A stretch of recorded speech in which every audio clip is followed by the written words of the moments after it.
I didn't even look at her when he did it. That was the part Vivian would remember longest. Not the gasp from the crowd, not the flash of cameras, not the weight of 300 pairs of eyes swinging toward her face to watch her break.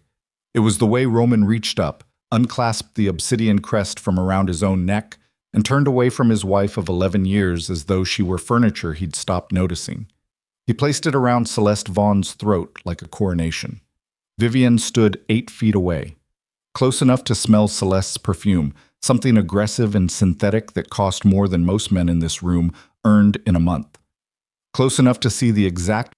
Celeste's fingers came up to touch the crest, her long nails catching the light, her smile stretching into something that had stopped being a smile and started being a declaration. The ballroom of the Moretti estate erupted. Applause. Actual applause. 300 criminals, politicians, judges, and kingmakers clapping their hands together like they were watching a wedding toast, like this was a beautiful thing, like nothing about it was wrong. Vivian didn't move. She didn't reach for the glass of wine in her hand. She didn't let her face do anything at all. She just watched. And then she noticed something the rest of the room hadn't caught yet. The oldest men weren't clapping. If you've ever stood in a room full of people and understood, really understood, that you were the only one who knew what was actually happening, subscribe to this channel right now and stay until the end, because this story will show you exactly what that looks like. Hit the like button and drop a comment telling me what city or country you're watching from. I want to see how far this story has traveled. Now, let's go back to that ballroom.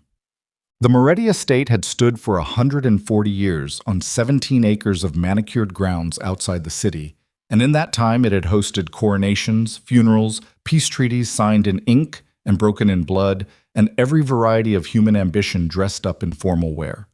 The annual Sovereign Night was the underworld's closest thing to a state dinner. You didn't get an invitation to Sovereign Night. You earned one, or you inherited the right, or someone brought you as a guest and spent the rest of the evening hoping you wouldn't embarrass them. Vivian Ashcroft had attended every Sovereign Night for 11 years. She had sat beside Roman at the head table, spoken with the right people in the right tones, remembered every name, every wife's birthday, every son who'd recently come home from boarding school. She had been impeccable, not because Roman asked her to be, because she understood, in a way Roman had never bothered to investigate, exactly what this room required. Tonight she was wearing a dark green gown, emerald cut, nothing flashy. No jewelry except the thin gold bracelet on her left wrist that had belonged to her mother. She'd chosen it deliberately. Old money doesn't announce itself. She had arrived with Roman, stood beside him during the first hour of cocktails, and said nothing when Celeste Vaughn materialized on his other side in a backless white dress that managed to look expensive and desperate at the same time. Vivian had met Celeste 6 months ago, officially. She'd known about her for longer than that. Roman thought he was discreet. Roman was not discreet. What Roman was powerful enough that nobody had ever felt the need to tell him the truth. That's a particular kind of danger that builds quietly, the way rust builds, invisible until the structure fails. Vivian had watched her husband move through 11 years of marriage, the way a man moves through a house he owns but doesn't live in, present, paying the bills, occasionally pausing in the doorway of a room to verify it still existed. She had stopped expecting warmth from him around year 3. By year 5, she had rearranged her interior life entirely, quietly, and without drama, the way women do when they've done the math and decided that leaving would cost more than staying, not in the financial sense, though that was complicated enough, but in the structural sense, in the sense of what leaving would actually mean, given who she was and what she carried. She had never told Roman what she carried. That had been her choice, and she'd made it early, and tonight, standing in the ballroom of the Moretti estate, watching her husband drape the obsidian crest around his girlfriend's neck, she understood it had been the right choice. The applause was still going. Celeste was laughing at something, one hand touching the crest, the other resting on Roman's arm with the casual possessiveness of a woman who believed she'd already won. Vivian set her wine glass down on a passing server's tray. She didn't need her hands full for what came next. What came next was nothing. That was the point. She simply stood there and waited and let the room do what rooms do when something is wrong and 300 people are too invested in the spectacle to notice immediately. It was Caporegime Enzo Battaglia who moved first. Enzo was 73 years old and had run the northeastern shipping corridor for the Viscari Syndicate for over 3 decades. He had more bodies behind him than most men had regrets, and he wore it the way old soldiers wear their history. Not heavily, just permanently, worked into the lines of his face and the way he held his shoulders. He was not a sentimental man. He was not the kind of man who made gestures. He walked across the ballroom toward Vivian Ashcroft and bent his head and kissed her hand. The two men flanking him, his sons, both captains, both in their 40s, did the same without being asked. A ripple moved through the crowd. Not dramatic, subtle, the way a current moves under still water. Then Arturo Fenn, patriarch of the Fenn family out of the Gulf ports, crossed the room. Arturo was 81 and walked with a cane and had not attended Sovereign Night in 4 years due to health that everyone pretended was better than it was. He was here tonight because he'd known this night was coming. He lowered his head toward Vivian.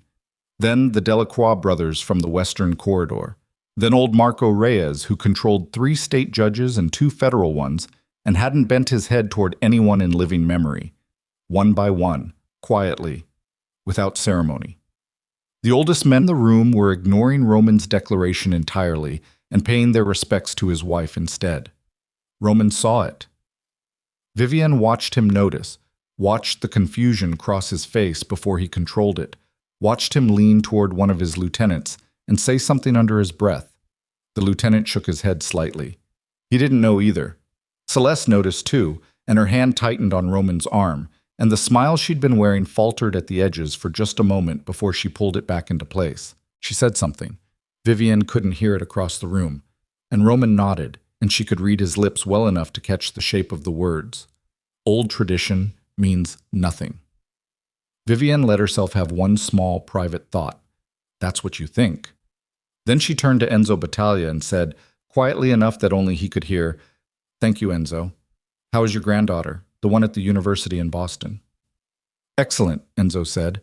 His eyes were steady and old and completely calm. "She asks about you. She still has the book you sent her. Tell her I'd like to hear from her when she graduates." "I will, Mrs. Ashcroft." Not Mrs. Viscari. He'd never once called her Mrs. Viscari. She had noticed that a long time ago. Roman found her near the terrace doors an hour later. The party had continued. These things always continued. Money and power don't pause for atmosphere. And Celeste had been escorted to the head table in Vivian's usual seat, which must have felt like a victory to someone who didn't understand what that seat actually meant. Roman looked like a man who had started a conversation he now wasn't sure he knew how to finish. That was new. Roman was almost never uncertain. It was one of the things that made him effective, and one of the things that made him wrong in the particular ways powerful men tend to be wrong. "You're not upset," he said. It came out almost like an accusation. "Should I be? Most women would be." "Most women," Vivian said, "aren't me." He studied her face the way he used to in the early years, like he was trying to locate something he'd mislaid. "The men tonight." "Old custom," she said. "You said so yourself." "I didn't say that to you." "No, you said it to Celeste." She kept her voice level, not cold, just factual. "I lip-read, Roman. I've always lip-read. You never asked." He was quiet for a moment. Around them, the party shifted and murmured, a living organism with no conscience. "What do you want, Vivian?" It was a strange question after 11 years. She considered it honestly. "Tonight? Nothing you have to give." She picked up a fresh glass from a server's tray. "You should get back to your guest. She's been watching us for the last 40 seconds, and she's not subtle about it."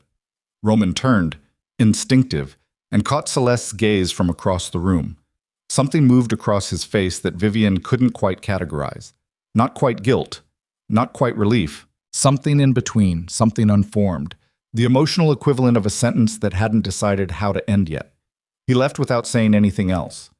Vivian sipped her drink and turned toward the terrace doors and pushed them open and stepped outside into the cold night air. And the first thing she did when she was alone was exhale very slowly, because she had been holding herself together with nothing but structure and nerve for the past 3 hours, and structure and nerve, she had learned, had limits. But she didn't cry. She hadn't cried about Roman in a long time.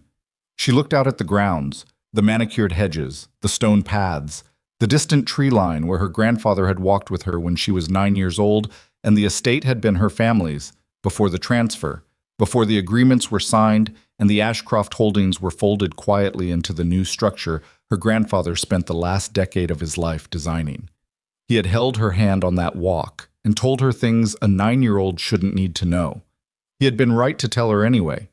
The crest is theater, Vivi. It always has been. It's the thing men fight over so they don't notice what you're holding. She pressed her fingertips against the stone railing. The night was cold and the stars were present, and somewhere behind her 300 people were celebrating a declaration that meant nothing, made by a man who didn't know what he didn't know.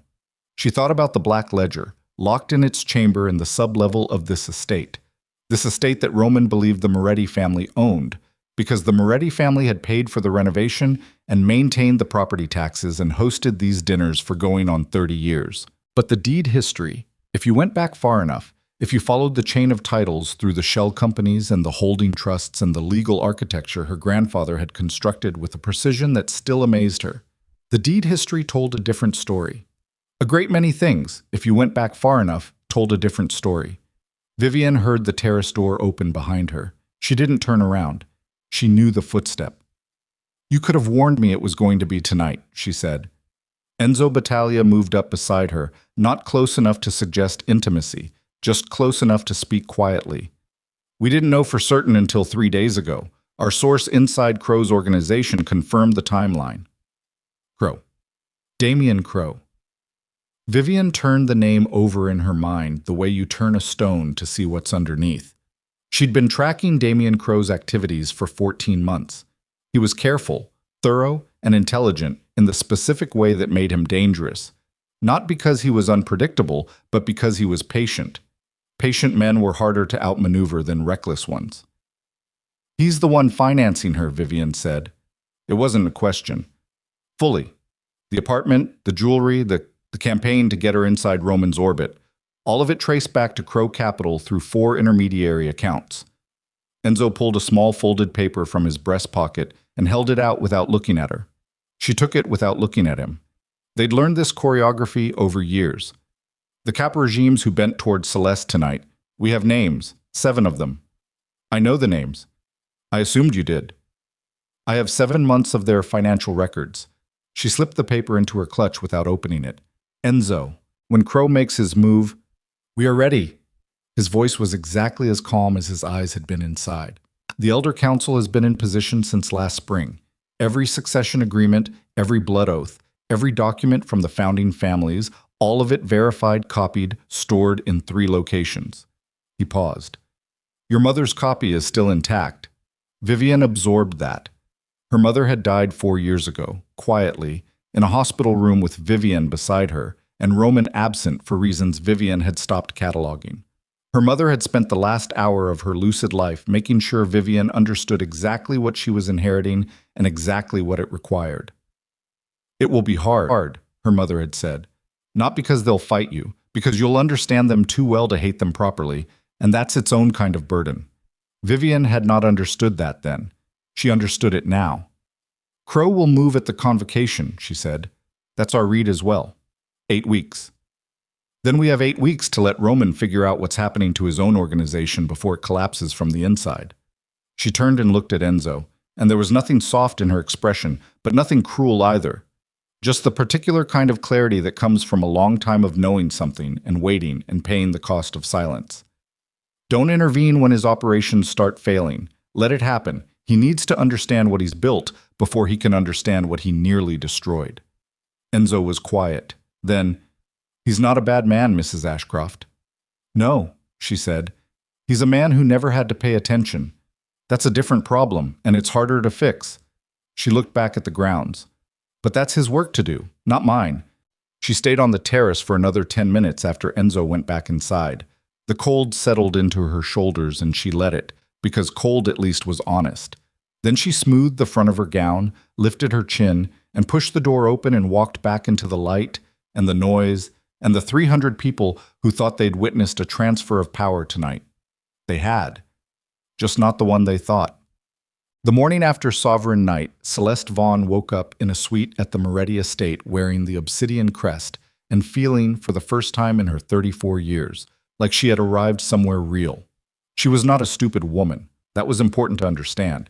She had grown up with nothing in a particular way that sharpens you, the kind of nothing that teaches you to read rooms and read men and understand what they want before they've finished wanting it. She had clawed her way through a sequence of difficult situations using the tools available to her, and she did not apologize for that, because no one had ever apologized to her for the difficult situations themselves. She had met Roman Vescari 14 months ago at a private dinner she'd been invited to by a man named Marcus, who worked for a man she'd never met, and whose invitation had come with a very specific set of suggestions about how to dress and where to sit and what topics to introduce into conversation. She had not been naive about what that meant. She had been pragmatic about it. Roman was compelling in person, more so than his photographs suggested, which were always taken by people trying to capture power and ending up with just the surface of it. In person, there was something in him that operated below the visible level, a quality of attention that made you feel, while he was looking at you, like you were the most important thing in the room. She had understood that this was a tool he used without thinking about it. She had decided it didn't matter. She had not decided to love him. Love was an inefficient use of emotional resources when you were building something, but she had decided to invest fully in being indispensable. And for 14 months it had worked. Last night had felt like proof. Celeste got up and stood at the window of the suite and looked at the grounds and held the crest in both hands. In daylight it was less impressive than it had seemed last night. Dark stone, old setting, the kind of thing that got its meaning from context rather than from itself. She turned it over. The back was plain. No inscription. She had expected an inscription. She had expected, if she was honest with herself, more than a piece of old jewelry. Roman had described the crest as the symbol of leadership, as the thing every boss in the syndicate respected, as the gesture that would announce her place definitively. She had believed him. She thought now about the old men who had crossed the room and bent their heads toward Vivienne instead of toward her. She thought about the look on Enzo Battaglia's face when he'd glanced in her direction. Not hostile, which she could have read and worked with, but absent, like she was a piece of furniture. Her phone buzzed on the nightstand. She set the crest down and picked it up. A text from a number she'd stored under a neutral name, a man's name, something forgettable. The kind of contact information you used when you wanted no record of who you were actually talking to. The timeline holds. Don't push authority yet. Let the room come to you. She read it twice. She didn't respond. She had learned not to respond to these messages in writing. This was the part she had not told Roman. The part she had not told anyone in the Vescari organization.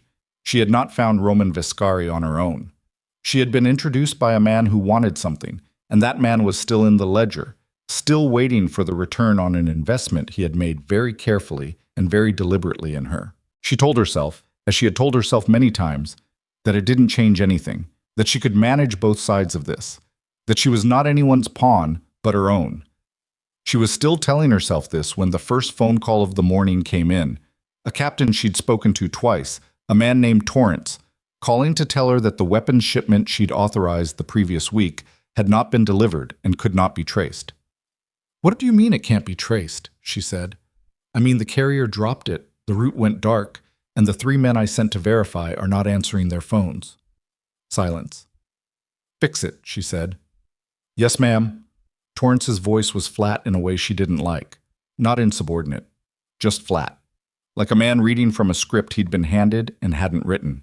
She ended the call and stood very still in the middle of the suite, with the crest sitting on the nightstand and the morning light coming through the windows, and something cold and specific beginning to form at the base of her sternum. She picked up the crest again. Turned it over again. No inscription. What had Vivienne Ashcroft said last night? Nothing. That was the thing.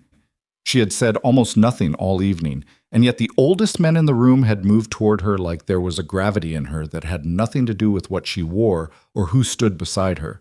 Like she was a fixed point and everything else was orbiting around her without quite admitting it.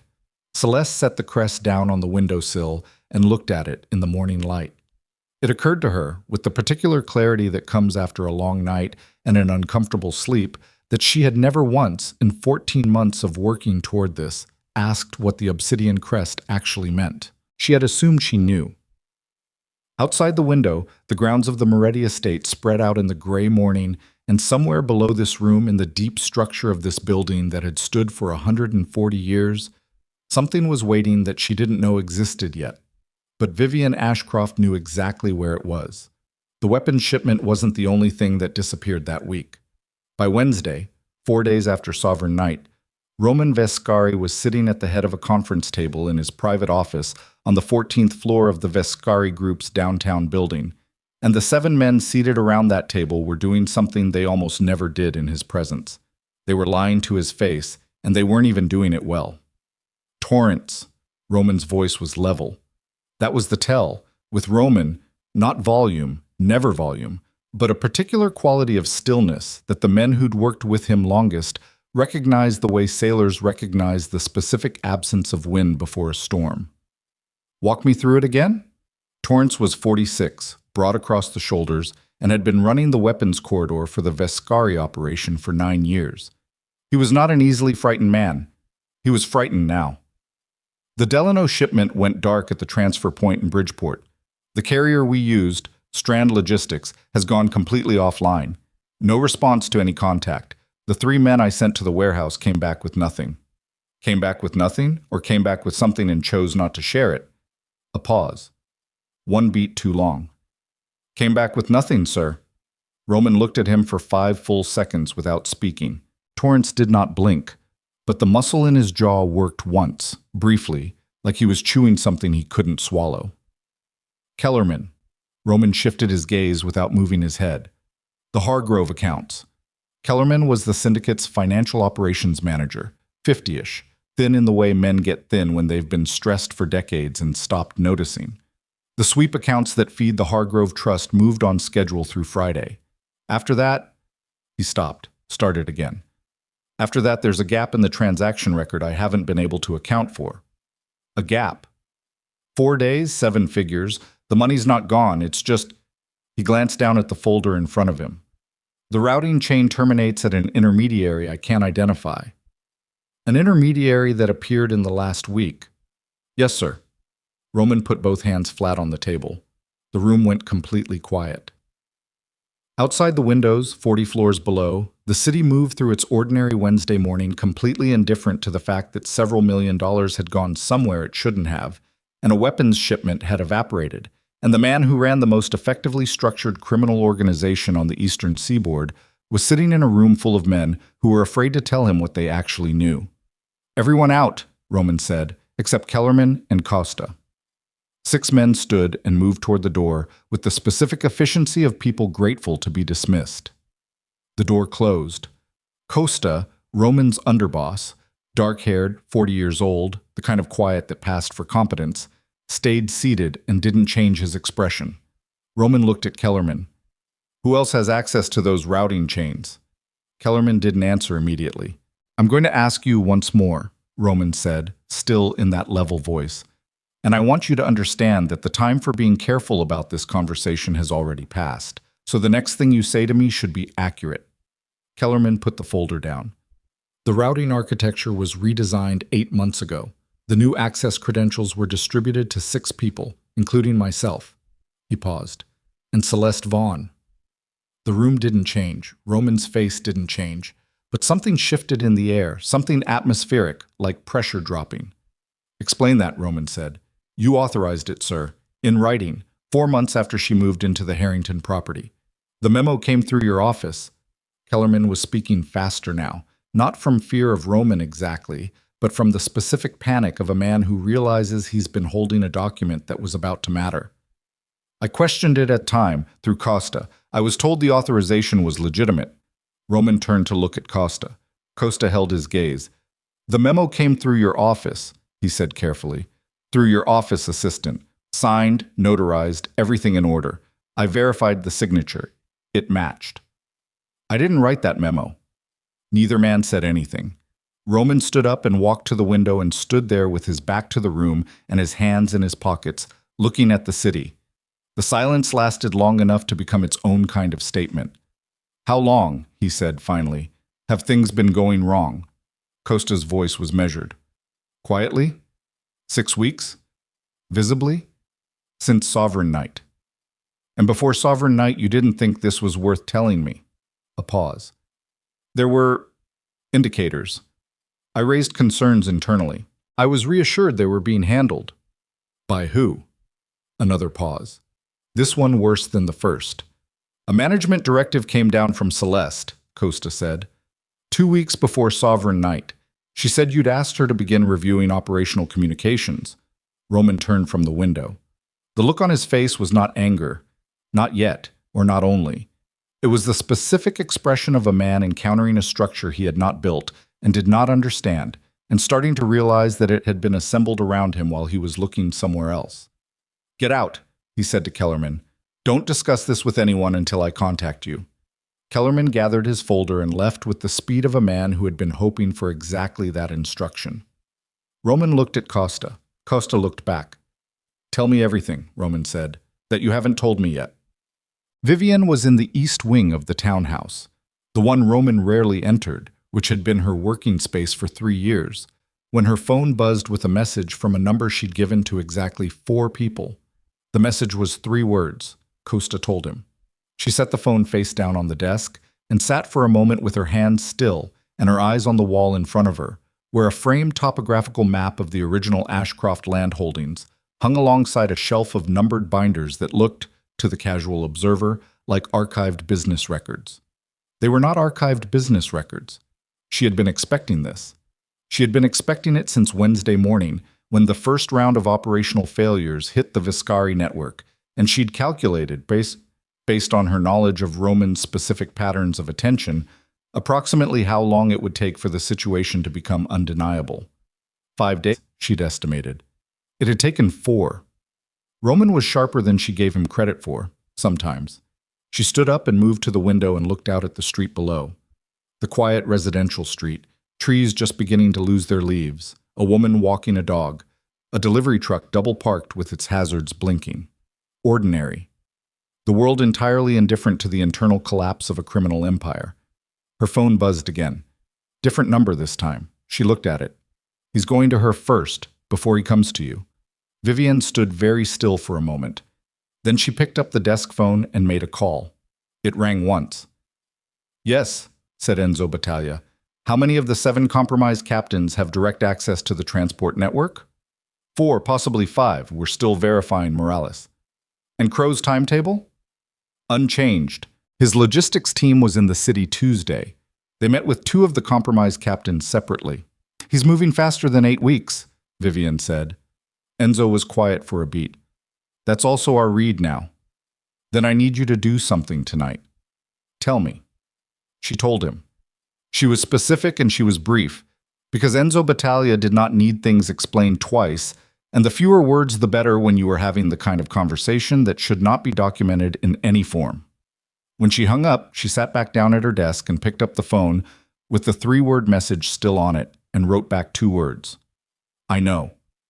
Then she opened the bottom drawer of the desk and removed a slim folder and sat with it closed in front of her and waited. Celeste was at the Harrington property, the penthouse Roman maintained as a secondary residence, which had become her primary address, when Roman arrived at 11 that morning without calling first. She was still in the kind of clothes that functioned as armor before you put real clothes on. Silk robe, hair not yet done, coffee in one hand and a phone in the other. And she'd been on that phone for the better part of an hour, managing what she was starting to privately categorize as a cascading situation, which was a phrase she preferred to alternatives like crisis or unraveling, or the thing Torrance had called her at 9 to say was getting worse. She heard the elevator, recognized the specific rhythm of how Roman moved through a space, and had approximately 30 seconds to decide what version of herself to be when he walked through the door. She chose honest. Not fully honest. That wasn't an option she had available, but honest enough, which was its own skill, and one she was better at than most people she'd met. I know why you're here, she said when he came in. Roman stopped in the middle of the room and looked at her. He looked, she noticed, like he hadn't slept. His tie was loosened. Roman Viscari did not loosen his tie. Do you? The shipments, the Hargrove accounts. She set her coffee down. I've been trying to get information all morning. On whose behalf? She met his eyes. On yours. On the organization's. On mine. if you want to be precise about it, because whatever's happening affects me too. The memo, he said, the one that gave you access to the operational routing. She didn't look away. You asked me to take on more operational involvement. That was the directive I was given. I didn't write that directive. Roman, I didn't write it. His voice was still controlled, but there was something underneath it now, something with edges. Kellerman showed me the documentation, walked me through the signature authentication. The paperwork is extremely convincing. He crossed the room until he was close enough that she had to hold herself steady to not step back. And that's the problem. Because the paperwork being extremely convincing means someone spent a significant amount of time and resource manufacturing it. Which means this has been planned. Which means someone with access to my office, my communications, my protocols, my signature, has been building something inside my organization that I didn't authorize. Celeste held his gaze. I was given directives that I believed came from you. If someone forged those directives, then I am also a victim of this. You were given directives. His voice was careful. Who gave them to you? They came through channels I trusted. She watched his face. Through the same channels that introduced us. The room changed. It was minute. A shift in Roman stillness, a quality of attention that sharpened and went cold. Say that again, he said quietly. The dinner where we met, Marcus Riley arranged it. I was invited through connections I traced back eventually to a man I was told worked for a private financial consultant. She paused, precisely long enough. I didn't know his name then. I know it now. Tell me. Damien Crowe. The silence in the room was the kind that had weight. Roman looked at her for a long time, 10 seconds, 15, and she could see him working through it, calibrating, running the sequence backward and forward, and deciding what was true and what was constructed and how much of the last 14 months was architecture someone else had designed. She understood this process because she'd been doing the same thing herself for the past 72 hours. You knew, he said. I suspected, 3 days ago. I didn't know who to trust with it.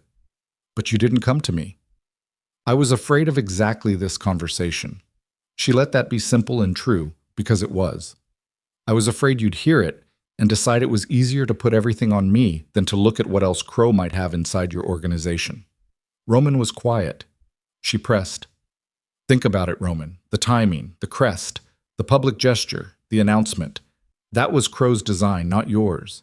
He needed your focus on ceremony while he moved resources. He needed you distracted. She stopped. Then, because she was good at knowing when to land something, he needed you looking at me instead of looking at the accounts. She watched the idea take hold, watched it move across his face the way water moves into cracks in stone. Not dramatic, just steady, inevitable.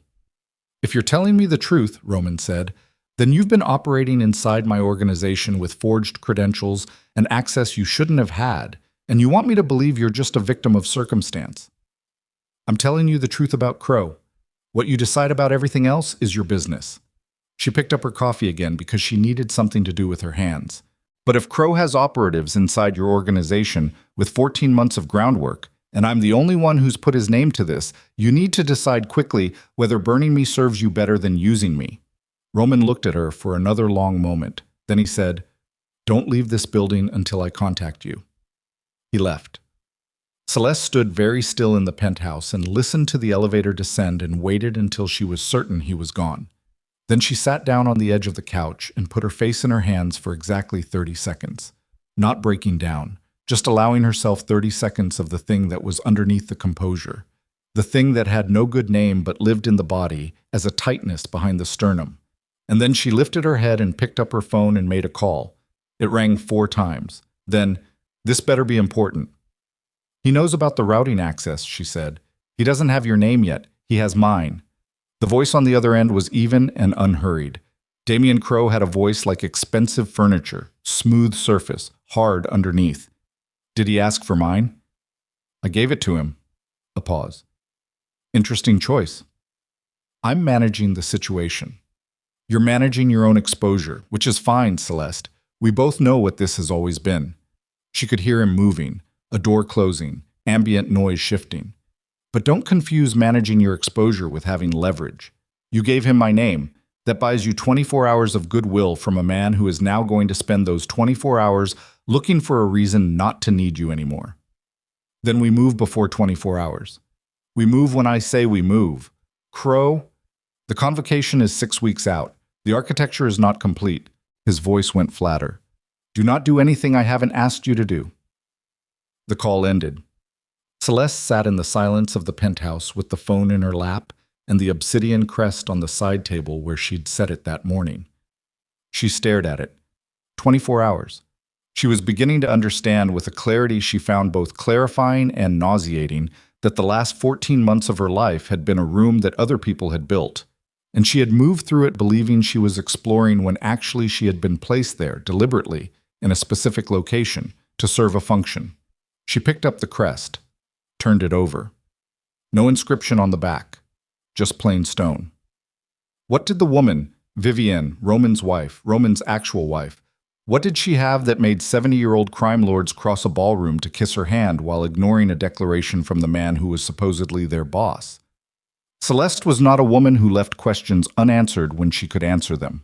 She opened her laptop. That afternoon, Roman went to the townhouse.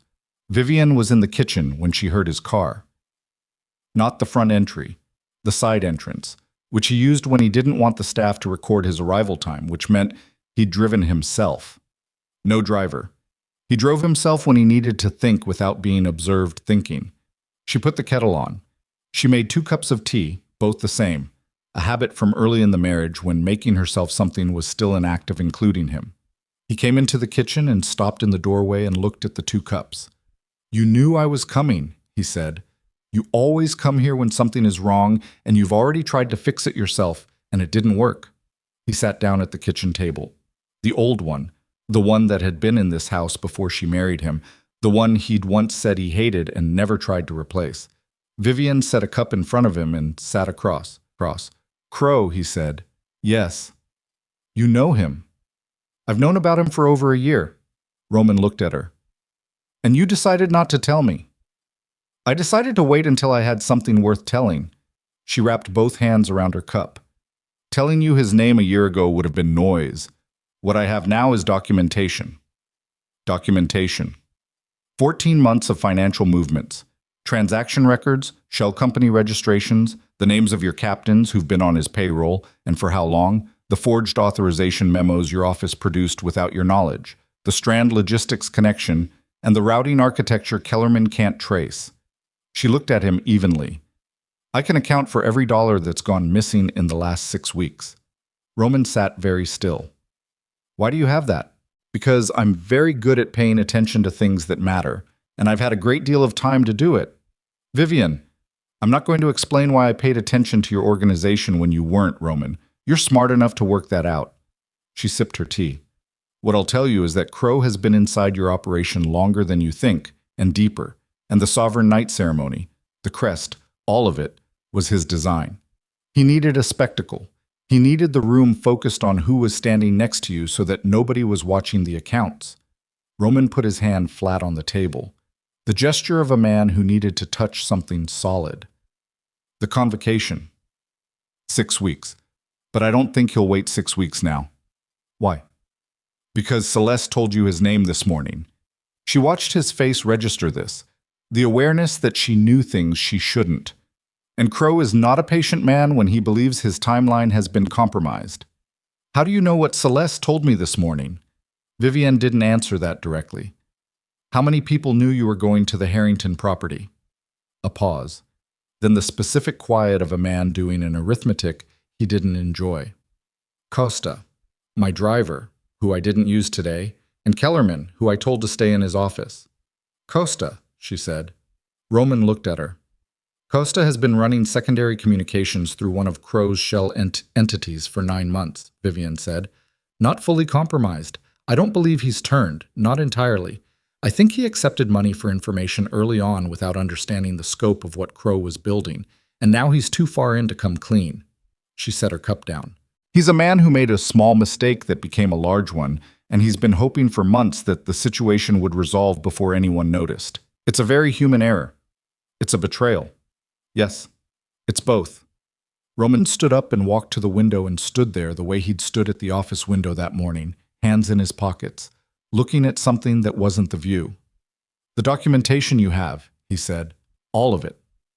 In a place you can access it when the time comes. I want it now." "You can't use it now." Her voice was patient. Not gentle, just patient, which is different. "If you move on Crow's captains before the convocation, he'll know his timeline is burned, and he'll accelerate. You'll start a firefight inside your own organization with incomplete information about which men are his and which are yours." She paused. "I know you want to act. I understand that. But acting now would be what he's prepared for. What he hasn't prepared for is you sitting still long enough for him to believe he still has the advantage. And you're asking me to trust your judgment on that. I'm asking you to consider that I've been right about everything I've just told you." Silence. The kettle had been off for 10 minutes, but the kitchen still smelled of it. Roman turned from the window. "The men at Sovereign Night," he said. "Battaglia, Fen, all of them. They weren't acting on old tradition." "No." "They already knew. They've known for a long time." She held his gaze. "They've been waiting for the situation to become visible to you." Something moved across Roman's face that she hadn't seen there in years. Not shame exactly. Roman wasn't built for straightforward shame. But something adjacent to it, something in the range of it. The emotion of a man who has understood, finally, the specific nature of his own blindness. "Who are you?" he said. Not hostile, just genuinely asking. The way you ask about a person you realize you've been sharing space with without actually knowing. Vivian was quiet for a moment. "I'm the woman you married," she said. "You just never asked." Roman stood in her kitchen with his tea untouched and his face doing something complicated, and then his phone went off. 3 rapid vibrations, the emergency signal. And whatever was happening between them broke apart and became something else. He looked at the screen. She watched his face go from complicated to closed in the space of a single second. "What happened?" she said. "The underground vault beneath the Moretti estate," he said. His voice was stripped of everything except information. "Someone's attempted to access it." Vivian was already standing. "When?" 20 minutes ago. My security team is on site. They caught 2 men in the sublevel, armed, professional." He looked up from the phone. "Vivian, what's in that vault?"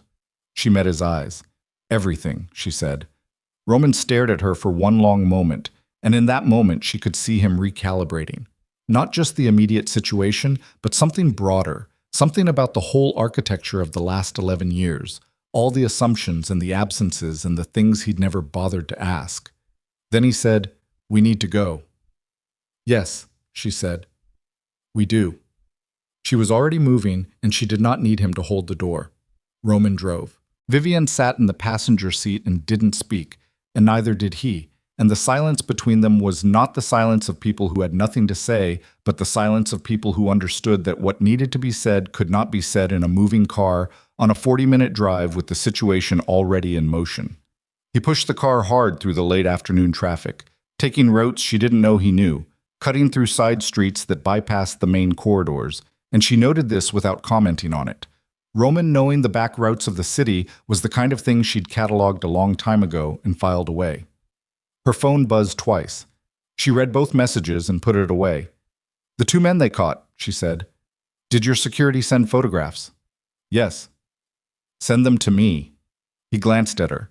Then he picked up his phone from the center console and forwarded the images without asking why she wanted them. She looked at the photographs. 2 men, neither young, both with the particular physical specificity of professional security contractors. Not street level, not Viscari. She'd seen one of the faces before, in a surveillance photograph taken outside the third shell company she'd spent 4 months tracing. "They're Crows," she said. "The one on the left worked private extraction contracts in Eastern Europe. The one on the right I can't fully identify, but his tattoo work matches a contractor group that operates out of 3 cities on the Gulf." "How do you know that?" "I hired a researcher 14 months ago." She put her phone in her bag. "When I started tracking Crow's network, I needed someone with access to databases I don't have. She's thorough." "Who is she?" "Not relevant right now." Roman's jaw tightened. He didn't push. "I was learning, in real time, that pushing Vivian produced less information than waiting, and it was costing him something to learn it." They were 40 minutes out from the estate. The afternoon light was going flat and gray, the kind of light that makes distances look shorter than they are. Vivian closed her eyes for 30 seconds. Not sleeping, organizing. She ran through the sequence of what she knew and what she could verify, and what she was operating on inference alone. And she identified the 3 points of maximum uncertainty, and she sat with them the way her grandfather had taught her to sit with uncertainty. Not trying to resolve it prematurely, just marking it, keeping it visible, so it didn't become the thing that surprised you. What she did not tell Roman, what she had not told Roman and would not tell him yet, was that the vault breach was not entirely unexpected. She had known the vault was on Crow's list. She had known it for 6 weeks, since a piece of intelligence came through a channel she maintained separately from everything else, a channel so compartmentalized that only she and 2 other people knew it existed. She had been watching the vault's perimeter monitoring since then. What she had not anticipated was the breach happening tonight. Not 6 weeks before the convocation, not this far ahead of Crow's operational window, which meant either Crow had moved his timeline by several weeks, or something had changed in the last 24 hours that she hadn't accounted for. Celeste giving Roman Crow's name was the thing she hadn't accounted for. She opened her eyes and looked at the road ahead. The math was simple and unpleasant. Celeste had told Roman about Crow this morning. Crow would have been notified, either by Celeste herself or by whoever was monitoring Celeste's communications on Crow's behalf, within the hour. Crow had responded by accelerating. He'd moved on the vault within 8 hours of his name being spoken aloud in Roman Viscari's penthouse. That was not the behavior of a man who had a 6-week buffer. That was the behavior of a man who had been ready for weeks and had been waiting for a trigger. She had misread the trigger. She'd expected the convocation. She had not expected Celeste. It was a mistake. Small, in terms of the total information architecture she'd been building, but real. And real mistakes had real costs, and the cost of this one was already manifesting in 2 armed men in the sublevel of the Moretti estate. She pressed her thumbnail into her palm once, hard. An old habit. Then she let it go. The Moretti estate's security team had 4 men stationed at the sublevel entrance when Roman and Vivian arrived, and the atmosphere at the entrance was the specific controlled tension of professionals who had contained something they didn't fully understand and were waiting for someone with authority to tell them what it meant. The estate's head of security, a man named Farrell, compact and gray-haired and former military in a way that never fully leaves the body, met them at the side entrance. He addressed Roman first, then Vivian, with the same weight, which told her something about what the last hour had been like. 2 subjects apprehended in the sublevel corridor at 4:47 p.m., Farrell said, walking them toward the interior. Armed, suppressed sidearms, professional grade. No IDs. The sublevel door was breached using what appears to be a legitimate access code. Roman stopped walking. A legitimate code. A code that was in the system. Valid format, correct generation sequence. Farrell's face was neutral in the way of a man who understood that the next few sentences were going to be difficult. It was registered 18 months ago under an administrative credential that traces back to the estate's internal management structure. Who issued it? Farrell glanced briefly at Vivian, then back to Roman. The credential registration shows the issuing account as the estate's primary administrator, which is, he paused, which is technically the Ashcroft Trust Management account. The corridor went very quiet. Roman looked at Vivian. She was already processing the implication, running it against what she knew, and what she knew was that she had not issued any credential for sublevel access to anyone in the last 18 months, which meant either the records were fabricated, which was possible, Crow had demonstrated the ability to manufacture documentation, or someone had accessed the Ashcroft Trust Management account and issued credentials without her knowledge. Only 3 people had ever had access to that account: her grandfather, her mother, and herself. Her grandfather had been dead for 11 years. Her mother had been dead for 4. That credential was not issued by me, she said. Her voice was even, and she kept it that way deliberately, because the thing happening underneath the surface of her composure was something she couldn't afford to show in a corridor in front of Farrell. I know, Roman said. He was looking at her the way he'd looked at her in the kitchen, that recalibrating look, adding information to a picture that kept changing shape. Where are the 2 men? Vivian said to Farrell. Holding room, sublevel 2. I want to see them. What? The holding room was the space Vivian had known about since she was a child. Not as a holding room then, just as a room. One of the many rooms in the sublevel that her grandfather had shown her on a walkthrough when she was old enough to understand what the estate was for. The walls were stone. The lighting was overhead and stark. The two men sat at a metal table with their hands secured in front of them, and they looked, when Vivian and Roman entered, like men who had already assessed the situation and reached conclusions about it. The taller one, the man she'd identified from the photograph as the Eastern European contractor, looked up at Roman first. Professional reflex, reading rank by presence. Then his gaze moved to Vivian. Something crossed his face. Quick. Gone before it fully arrived. She caught it. "You recognize me," she said. Not a question. The man said nothing. "You were briefed about this estate," she said. "You were given access codes and told what to look for in the sublevel. You were given a physical description of the individuals who might be present." She took a step closer. "Did your briefing include a photograph?" Nothing. "Because," she said, "the fact that you looked at Roman first and then corrected yourself tells me that your briefing described me as the person with authority on this property, which means whoever sent you understands the structure of what they're trying to access better than I had estimated." The man's face was still closed, but something in his shoulders changed by 2 degrees. She'd spent 11 years in rooms with powerful men. She knew what 2 degrees meant. Roman moved to stand beside her. "Who sent you?" "Nothing." "The access code you used," Vivian said. "Where did you receive it?" The shorter man, the one she couldn't fully identify from the photograph, turned his head toward the wall. Deliberate.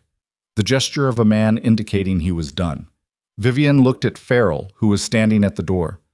"Have you called in outside security support?"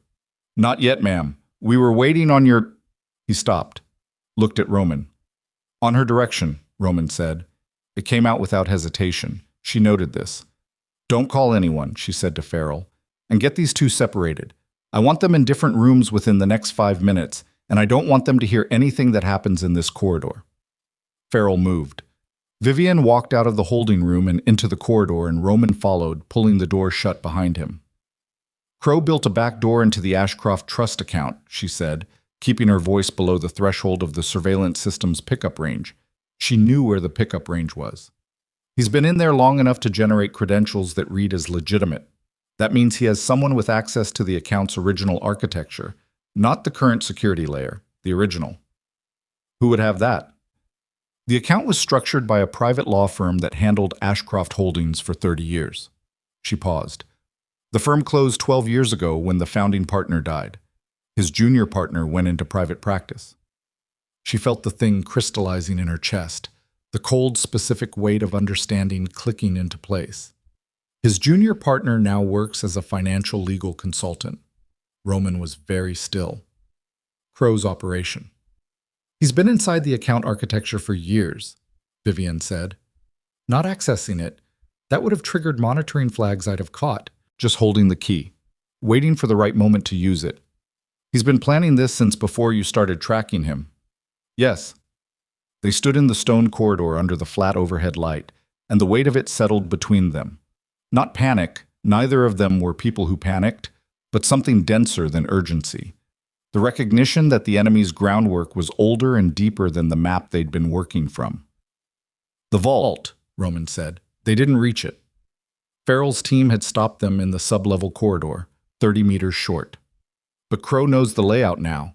He knows what his people got through and where they stopped, which means he knows the remaining distance and what it takes to cover it. "Can you move the ledger?" She was already thinking about this. Moving it creates a window of exposure. The ledger can't be digitized. Every attempt to photograph or copy its contents triggers an oxidation process in the ink that destroys the page. It has to move physically, which means a route, a vehicle, personnel.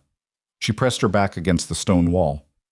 Any of those can be intercepted if Crow has people watching the estate, which, after tonight, he does. So we can't move it, and we can't leave it. "We can hold it," she said, "but not with the current security configuration." Roman looked at her. "What do you need?" She told him. He didn't argue with a single item. They were in the estate's main library, her grandfather's library, the one with the original Ashcroft collection still on its shelves. When Vivian's phone rang with the number she'd been waiting not to see, the screen said Enzo. She answered before the second ring. "Tell me." "We have a problem." Enzo's voice was controlled, but she'd known him for 30 years and she could hear what was underneath it. "Morales." Her hand tightened on the phone. "What about him?" "He's not a maybe anymore. We found the communication record an hour ago. He's been in contact with Crow's people since last spring, before your timeline. He was the first one Crow approached." A pause. "Vivienne. He knows about the convocation plan. He knows about the Elder Council's position. He knows the blood contracts exist and approximately where they're stored." The room seemed to tilt slightly, the way rooms do when the ground underneath a plan shifts without warning. She kept her voice steady. "How much does he know about my specific involvement?" "Enough." Enzo's voice was weighted. "He's been watching you for months. We're not certain, but we think the research you commissioned 14 months ago. Your researcher." She went very still. "Her name came up in Morales' communication logs," Enzo said. "We don't know if she's been compromised or if she was Crow's from the beginning." Vivian sat down in one of the library chairs.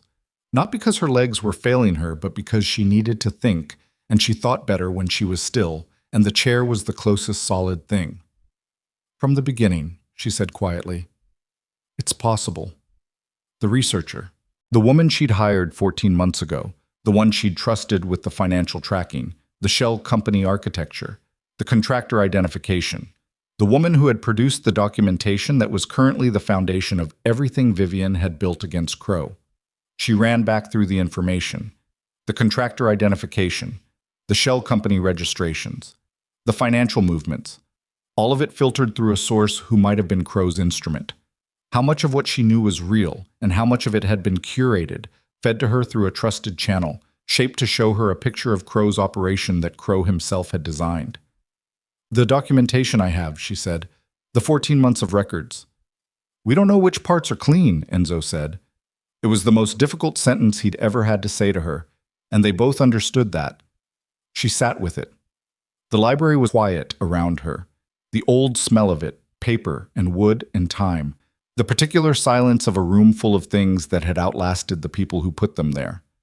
Roman was standing at the window across the room. He'd heard enough from her half of the conversation to understand that something had gone wrong. He didn't come toward her. He waited. She noted from a distance that this was the right thing to do, and that he'd learned it in the last 8 hours. "The two men in the holding room," she said to Enzo. "Separate them, but don't move them off site." "They're already separated." "If Crow's researcher fed me the contractor identifications, those men might be cleaners, not operatives. Sent not to get the ledger, but to be caught." She paused. "To put us in this building, focused on this corridor, while something else happens somewhere else." Enzo was quiet for exactly 2 seconds. "Where?" "I don't know yet." She pressed her free hand flat on the arm of the chair. "Check the captains. Everyone we thought was loyal. Verify their location in the last 3 hours." "I'll start now." "Enzo." She stopped him before he could hang up. "The blood contracts. The ones verifying the Ashcroft succession rights. Are the copies secure?" A pause. Longer than it should have been. "Enzo." "The primary archive is secure," he said. "The secondary copy, the one held by the Fenn family, we haven't been able to reach Arturo Fenn in the last 2 hours." Vivian closed her eyes. Arturo Fenn. 81 years old, walked with a cane, hadn't attended Sovereign Night in 4 years. The man who had crossed the ballroom last week to bend his head toward her. The man who held the secondary copy of the blood contracts that proved, beyond any document Crow could manufacture or any ceremony Roman could perform, that the succession of the unified families ran through the Ashcroft line. "Find him," she said. She ended the call. Roman crossed the room and stood in front of her. "Talk to me." She looked up at the library light was dim and amber and it made him look older, or maybe he just was older, or maybe she was seeing him without the architecture of 11 years of distance between them. "The researcher I hired," she said. "She may have been Crow's from the start, which means your documentation is contaminated, partially or completely. I don't know which parts to trust." "The Fenn family." "Arturo Fenn is unreachable. He holds one of the copies of the succession contracts. Roman sat down in the chair across from her. He did it heavily, the way men sit when they are absorbing something that has mass. If Crow has those contracts, he can't use them, she said. They don't confer authority, they verify it. Without my signature and physical presence at the convocation, they're historical documents. But if he has them and we don't... She stopped, then continued. Then we can't prove the succession without them, and the Elder Council's position becomes something Crow's people can challenge as unsubstantiated. The captains who are already compromised will back the challenge. The ones who aren't will hesitate because they won't have documentation to stand on. He doesn't have to win the argument, Roman said slowly. He just has to create enough confusion that the convocation fractures. Yes. They sat across from each other in her grandfather's library, in the estate that had been her family's and then wasn't. And the silence between them was the silence of two people who had arrived at the same understanding from different directions. What do we know for certain? Roman said. Right now. What can we verify independently? It was the right question. She was almost surprised by how right it was. She thought about it honestly, stripping away every piece of information that had come through the researcher, every piece of documentation she couldn't independently verify. The financial records from the first 6 months, she said. I cross-referenced those against public filings before I hired the researcher. Those are clean. She thought further. The communication between Morales and Crow's network. Enzo found that independently. That's clean. She pressed her fingers against her temple. The sub-level breach tonight. Farrell's people caught that in real time. No filter. That's clean. So Crow has inside access to the Vescari operation through Morales, and at least 4 captains. He has a forged access credential for the estate's sub-level. He may have the secondary succession documents. And he has whatever picture of his own operation he chose to show you through the researcher. Yes. Roman leaned forward with his elbows on his knees. His face was tired and specific and doing something it hadn't done in the 11 years she'd known him, which was working without an audience. Then we're building from scratch, he said. In 6 weeks. Less, probably. Yes. He looked at her. Tell me about the Black Ledger. Everything. Not what you think I need to know. Everything. And this was the moment. She recognized it as she sat in her grandfather's chair in her grandfather's library with the man she'd married and kept at arm's length for a decade and never told the full truth to. Not because she was protecting herself, but because she had not believed it was necessary, had not believed the situation would arrive at a point where his full understanding was the only resource left. This was the moment where she could continue to be the person who managed information and managed distance and managed everyone's perception of what she held and what she was. Or she could decide that the situation had changed. She took a breath. The Black Ledger is not just a record, she said. It's a living document. The ink it's written in is derived from a compound my ancestor developed in the 1880s, part organic, part mineral, and the formula was never written down. It's held only in the memory of the Ashcroft bloodline, passed mother to daughter for 5 generations. She held his gaze. If I die without passing the formula, the ledger becomes unreadable within 3 years. The ink oxidizes. Every alliance, every blood oath, every succession agreement, gone. Roman stared at her. I am the only living person who knows that formula, she said. That is what makes me not Roman Vescari's wife in the eyes of the Elder Council. That is what made Enzo cross the ballroom. That is what the obsidian crest could never mean and never was. She paused. And that is what Crow is actually trying to get to. Not the ledger. Me. The library went absolutely still. Roman stood up slowly. Something had changed in him. Not dramatically, not loudly, but at a structural level, the way a building changes when you add or remove a load-bearing element. He doesn't want to steal the ledger. He wants to destroy it. Or he wants to control it, which means controlling me. And if he can't control me, he removes you. Yes. Roman turned and walked to the library door and put his hand on it and stopped. He stood there with his back to her for a moment. When he spoke, his voice was lower than it had been. The Sovereign Night Ceremony, he said. The crest. Celeste. The last 14 months. He turned around. He put her in my life to get to you. To occupy my position. To replace me publicly before removing me privately. She said it without inflection because the inflection would have cost her something. He understood that a man who publicly humiliates his wife and elevates a replacement has already done most of the work of isolating her. Roman's face did something she had never seen it do. She could not fully name what it was.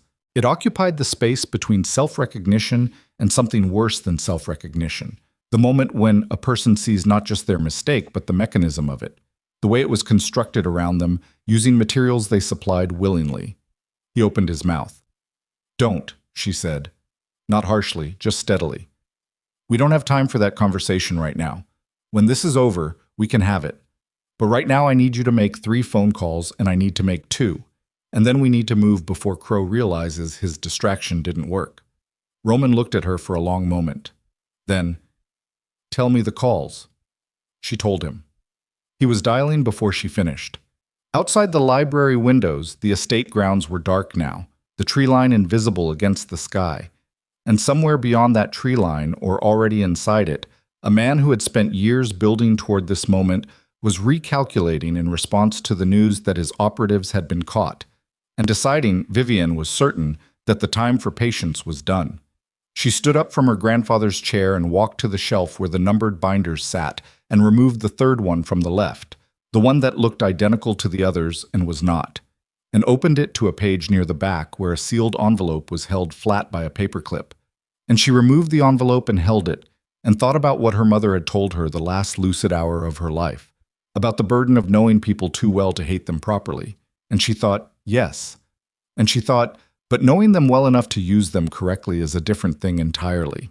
She put the envelope inside her jacket and closed the binder and put it back on the shelf exactly as it had been, and she turned toward the door where Roman was still on his first call, speaking in a voice too low to hear. And she made her decision about the 2 calls she needed to make, and the things she would say on the second one, to a number she had not dialed in 11 years, to a woman who had walked away from the Ashcroft structure before Vivian was born, and whom Vivian had spent a decade and a half quietly locating, quietly monitoring, quietly leaving in place as the one resource she had saved for the situation she had always hoped would never arrive. She pressed the first number. It rang once. The first call connected on the second ring. "It's me," Vivian said. "How long ago did you lose contact with Arturo Fenn?" The voice on the other end, not Enzo, a different contact, a woman who worked medical logistics and had been quietly on retainer with the Ashcroft network for 7 years, answered without preamble. 6 hours. His personal nurse called his son at 4 p.m. when he didn't come down for his afternoon medication. The son checked the residence at 5. Empty.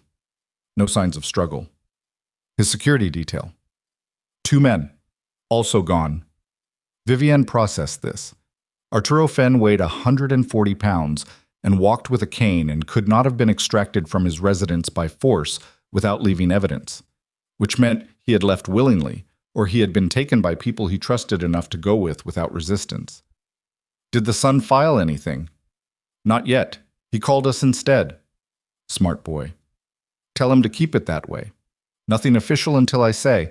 I'll be in contact within 12 hours. She paused. The secondary documents, were they in the residence?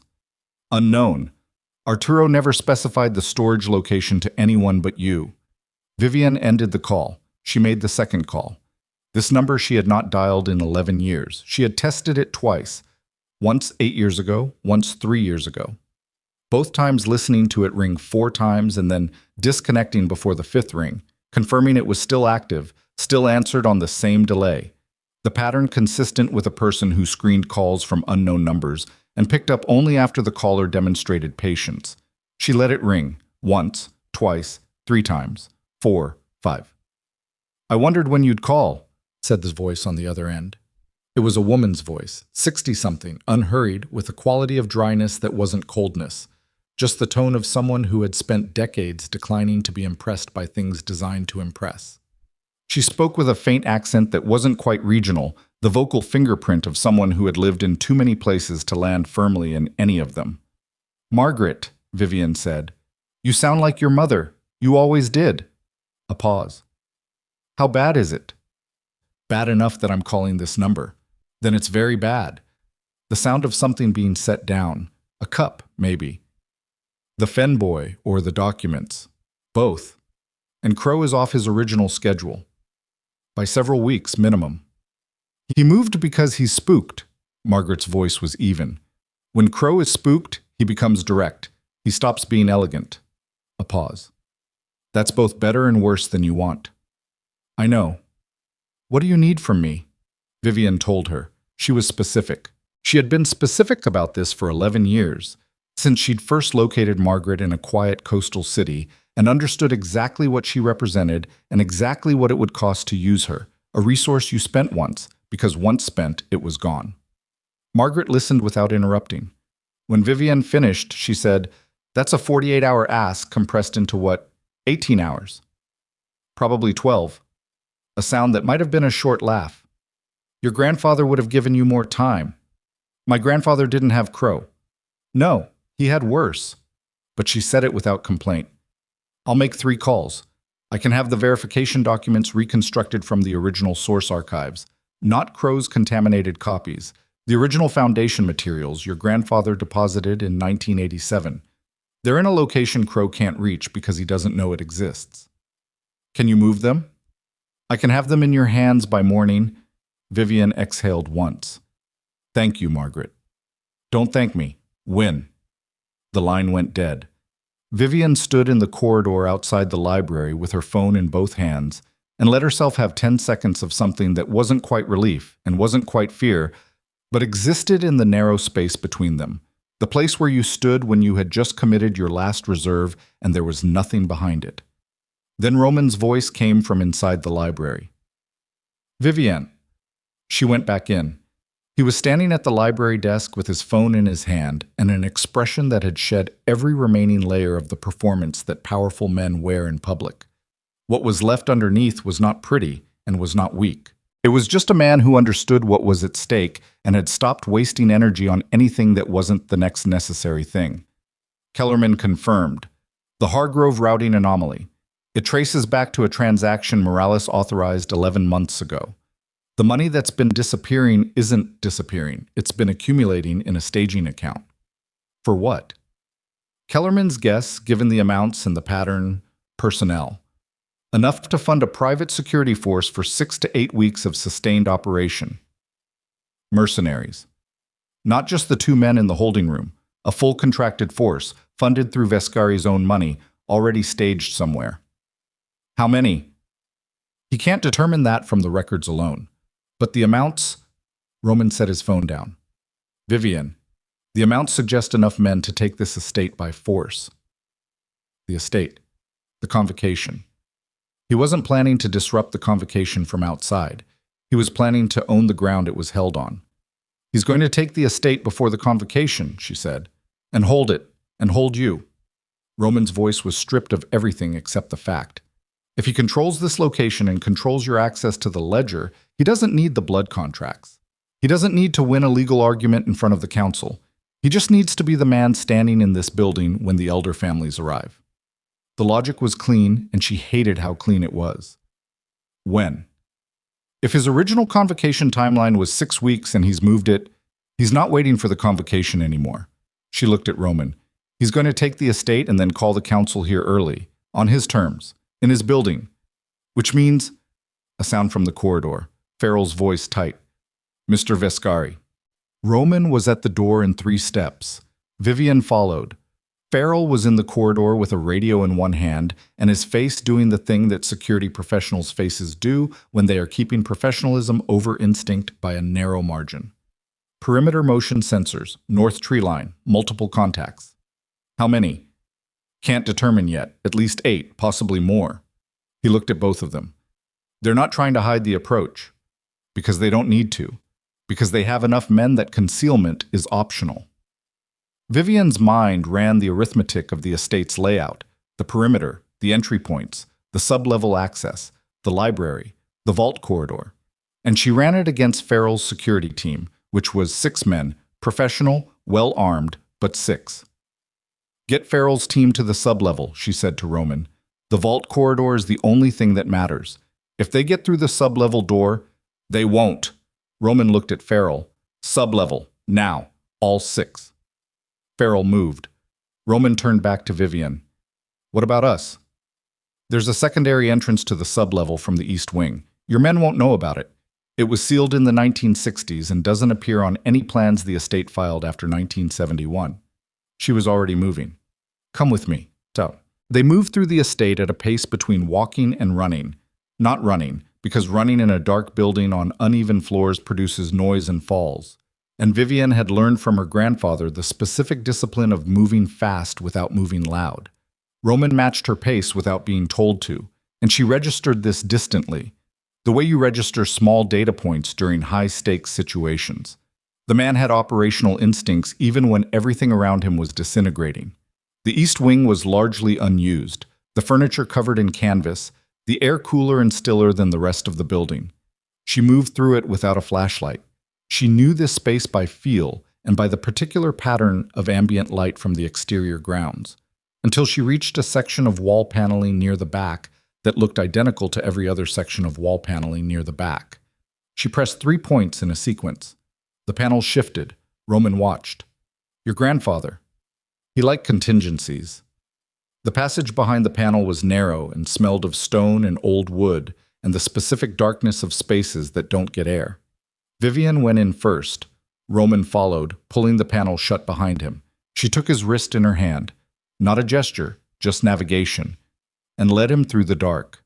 He didn't ask questions. She had expected him to ask questions. The absence of them was its own kind of statement.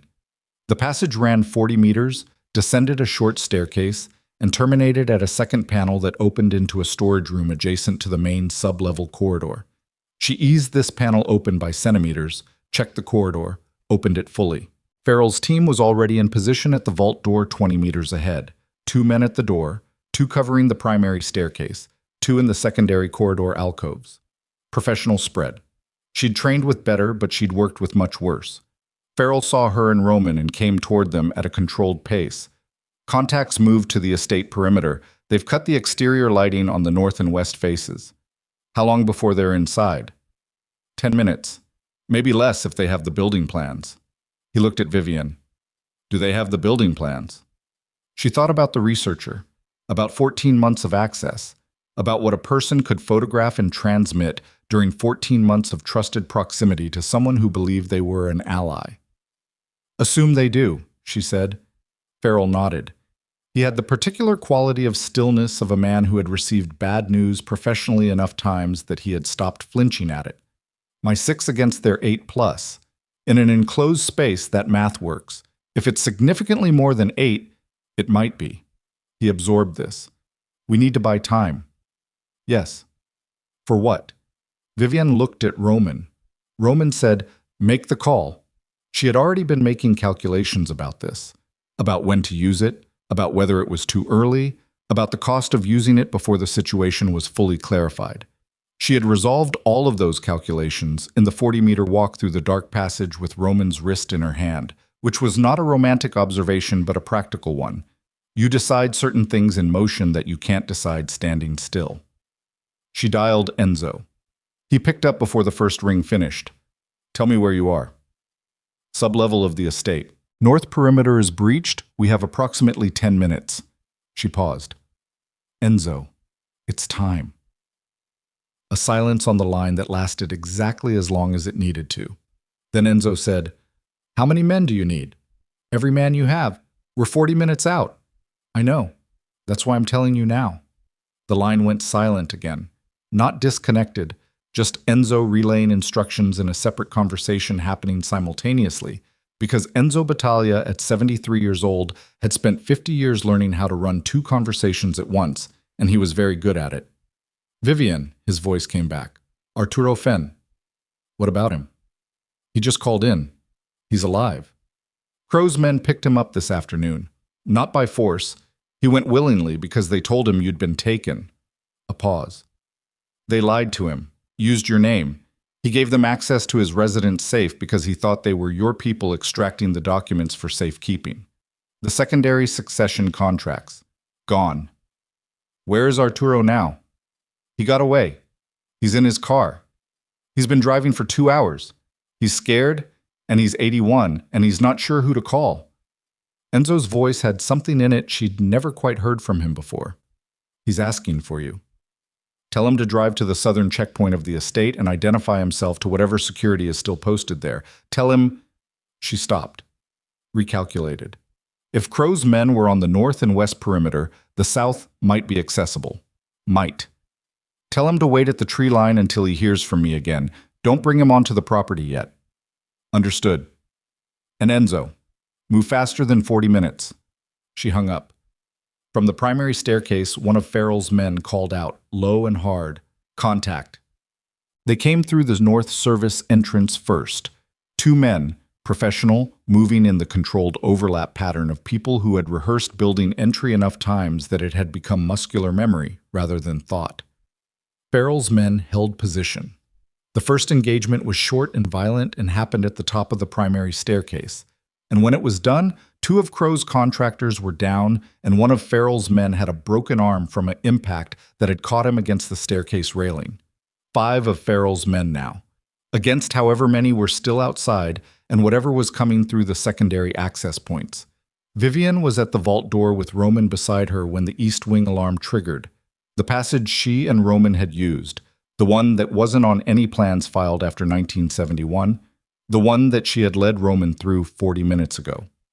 Someone knew about it. She felt this information land in her body before her mind had finished processing it. A coldness, specific and located, in the center of her sternum.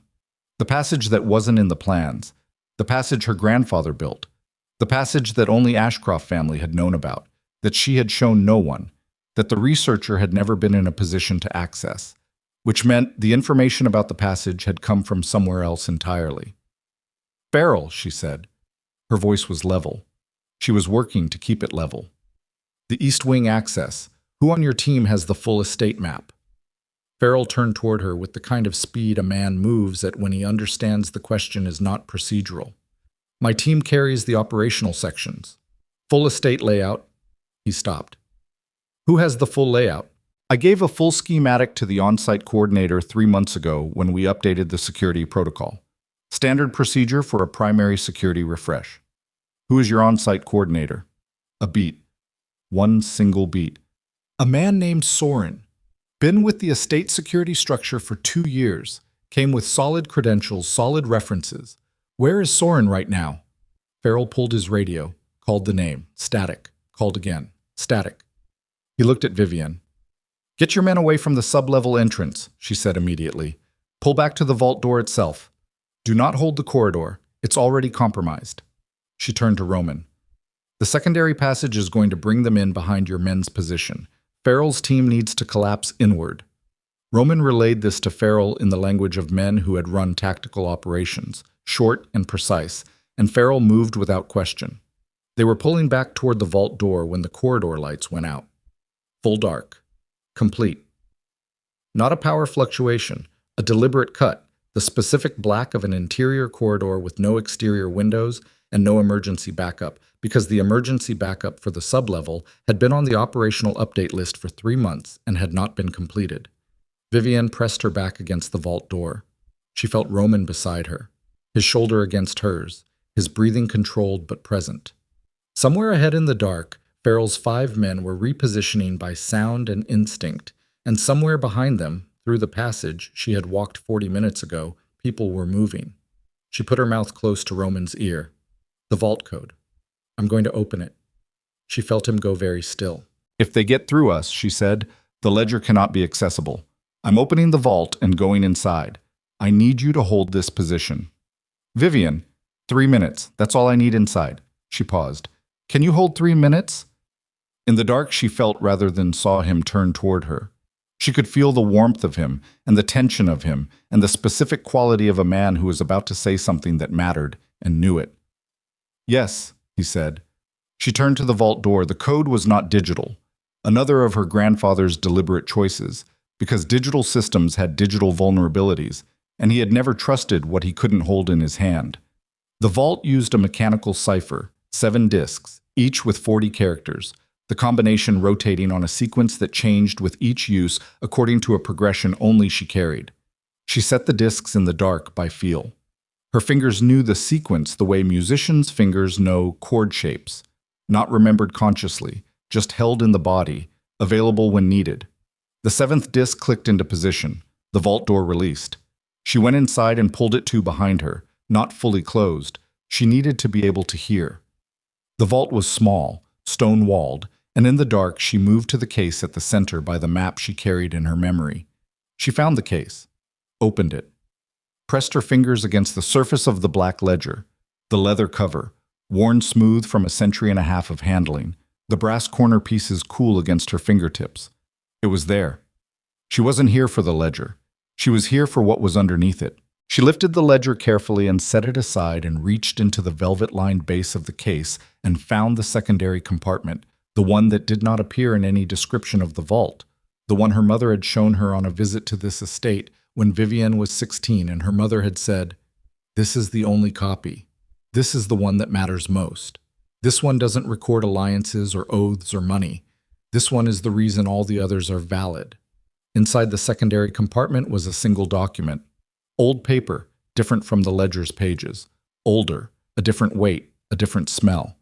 She unfolded it in the dark by feel. She didn't need to read it. She knew what it said.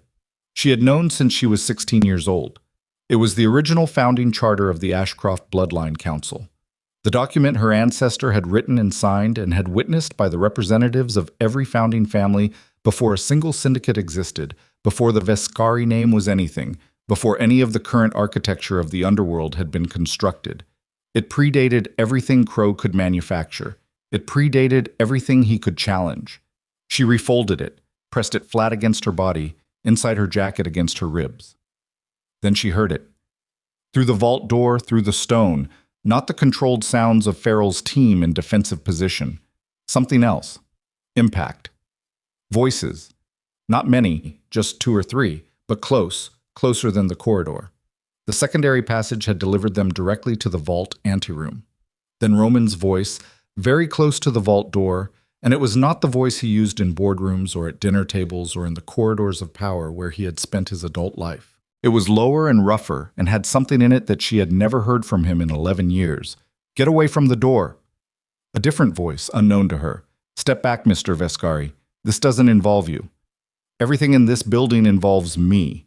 She pressed her hand flat against the vault door, her palm against the cold steel. "Where is she?" the unknown voice said. "Not here." A sound of impact. She felt right through this door in her palm. Not vibration, just the specific absence of Roman's voice for 2 seconds, the silence of a man absorbing a hit and deciding what to do with it. Then his voice came back, lower. "That all you have?" Another impact. Then, something falling, which was Roman's body going down, which she knew by the sound and the weight of it, and which moved through her in a way she chose not to name. She put her hand on the interior vault release. She waited. She heard 2 sets of footsteps approaching the door. She heard the sound of Farrell's men somewhere further down the corridor, still engaged, still holding, not broken. She heard her own heartbeat, which was fast and steady, the body doing what bodies do when they have decided to act and are waiting for the right second. The footsteps stopped just outside. Then Farrell's voice, sharp and close. "Down! Down now!" The crack of impact. 1 set of footsteps gone. A second. The sound of men being taken hard and fast. The controlled violence of someone who had been doing this long enough to remove the flourish. She waited 3 seconds. She opened the vault door. The anteroom was dim. Farrell had found emergency lighting from somewhere, a tactical flashlight mounted to a bracket on the wall and angled upward to fill the space. 2 of Crow's men were down. Farrell was standing with a cut above his eye that he was ignoring entirely. 2 of his remaining men flanked him. Roman was on his knees, one hand on the floor, and he was getting up. He had blood on his jaw from the first hit, and he was getting up the way men get up when getting up is what they've decided to do, regardless of how it feels, which is to say, not gracefully, but completely. He saw her come out of the vault. Their eyes met. He said nothing, neither did she. She moved to him and took his arm, not to support him, he didn't need support, just to orient them both toward the same direction, and said to Farrell, "How many more outside?" "We took 4 in the corridor. Soren, the coordinator. He's down. One of my men found him at the secondary passage entrance. He let them in, and then they put him down anyway." Farrell's voice was flat. "So much for his deal with them." A pause. We're tracking at least 3 more in the building, possibly 4. The north wing. Yes, ma'am. And Crow himself? Farrell shook his head. Haven't sighted him. He's not with this team. Of course he wasn't. Damien Crow did not put himself in a building full of armed men. He put other men in buildings, and watched from a position of observation and moved when the position clarified. That was his method. That was why he was dangerous in a way that the men currently on the floor of the sub-level anteroom were not, because they could be caught, and Crow could not be caught until you identified where he was watching from. Vivian thought about this as she moved with Roman and Farrell toward the primary staircase. She thought about the estate's geometry, the lines of observation, the places a man would stand if he wanted to see every entrance and exit and judge the situation's development in real time. She thought about the old observation room on the east face of the estate, the one her grandfather had called the cartographer's room because the original estate surveys were stored there, the one with windows facing every cardinal direction and a clear sightline to the sub-level entrance and the main drive in the north tree line. She thought about the fact that Soren had been the estate's on-site security coordinator for 2 years. She thought about how long 2 years of access to an estate would take to fully map. Roman, she said. I see it, he said, which meant he'd been thinking about the same geometry. They reached the top of the primary staircase. The main floor of the estate was dim, the exterior light still cut on the north and west faces, the remaining ambient light coming from the east. From the east wing. From the direction of the cartographer's room. Roman looked at her. His jaw was swelling and his tie was gone and his jacket was torn at one shoulder, and he looked nothing like the man who had stood in a ballroom 6 days ago and removed a ceremonial crest and placed it around another woman's neck. He looked like something older and less constructed than that man. He looked like someone she was seeing for the first time, which was perhaps accurate. Together, he said. It was not a question. Together, she said. They moved toward the east wing, and behind them Enzo Battaglia's men were 25 minutes out, and ahead of them the estate's cartographer's room was lit from within against the dark of the north and west faces. And inside that room, Vivian was almost certain Damien Crow was standing at the window watching his operation unfold and calculating what he would do when the vault door opened and Vivian Ashcroft walked out of it. He had not yet calculated that she was walking toward him instead. She reached into her jacket and felt the founding charter flat against her ribs, and she kept walking, and the east wing closed around them both, and the light from the cartographer's room grew brighter as they moved toward it, and Roman's shoulder was against hers in the dark corridor, and neither of them said anything, because there was nothing left to say that the next 5 minutes wouldn't say better. The cartographer's room door was unlocked. That was the first wrong thing. Vivian registered it before her hand finished pushing it open. The absence of resistance, the door swinging inward on oiled hinges with the cooperative ease of something that had been prepared. And preparation meant anticipation, and anticipation meant Crow knew they were coming. She stopped in the doorway. Roman's hand found her arm from behind, not pulling her back, just present. The room was lit by 2 standing lamps in the corners, both turned low, casting amber light across the original survey maps that covered 3 walls in their glass frames. The windows faced all 4 directions as she'd remembered, her grandfather's design, the cartographer's eye demanding total orientation. Through the north window she could see the tree line, dark, the estate lights still cut. Through the east window, the long drive, empty and pale in the moon's thin coverage. Damien Crow was sitting in the chair at the center of the room, not standing at a window as she'd imagined, sitting, one leg crossed over the other, a glass of something dark on the small table beside him, his jacket still buttoned. He looked, in the amber light, like a man who had arrived early to a meeting and had been waiting with the particular patience of someone who genuinely did not mind waiting, because waiting was just another form of control. He was 60 years old, lean, with the kind of face that had once been handsome and had since become something more durable than handsome. The face of a man whose attractiveness had converted itself into authority over decades. His hair was silver, his hands were still on the arms of the chair. He looked at Vivian. He did not look at Roman. I expected you sooner, he said. She came into the room. Roman came in behind her. She heard Farrell somewhere in the corridor. Not close enough to be in the room, but close enough to be relevant. And she did not look back because looking back was not the thing to do in this particular moment. Where's Celeste? Vivian said. Something moved across Crow's face. Brief. Recovering. From what you did to her at the estate. From a poor decision she made. He lifted the glass and considered it without drinking. She was told not to give Roman my name. She gave it anyway. That was a breach of the operational structure we had agreed on. She gave him your name because she was scared. Vivian moved further into the room, not toward him, just into the space, giving herself angles. She'd started to understand what she was actually part of, and she was trying to build an exit. She was trying to build leverage. There's a difference. He set the glass down. Celeste is alive, if that's what you're asking. She made herself useful at the last moment by telling me what Roman said to her this morning. The specifics of your meeting with him this afternoon were also communicated to me, which is why I accelerated the timetable. He paused. She's not your ally, Vivian. She never will be. She's simply a person who bets on whoever seems to be winning, which is not loyalty, it's weather. I know what she is, Vivian said. That's not the same as wanting her dead. Crow studied her. No, I don't suppose it is. His eyes moved to Roman for the first time. You look terrible, Roman. I've had better weeks, Roman said. You've had better decades. Crow's voice was not unkind. It was the worst thing. Genuinely neutral, the tone of a man discussing a situation he found interesting rather than personal. You built something real, you know. The Vescari operation at its height was legitimately impressive.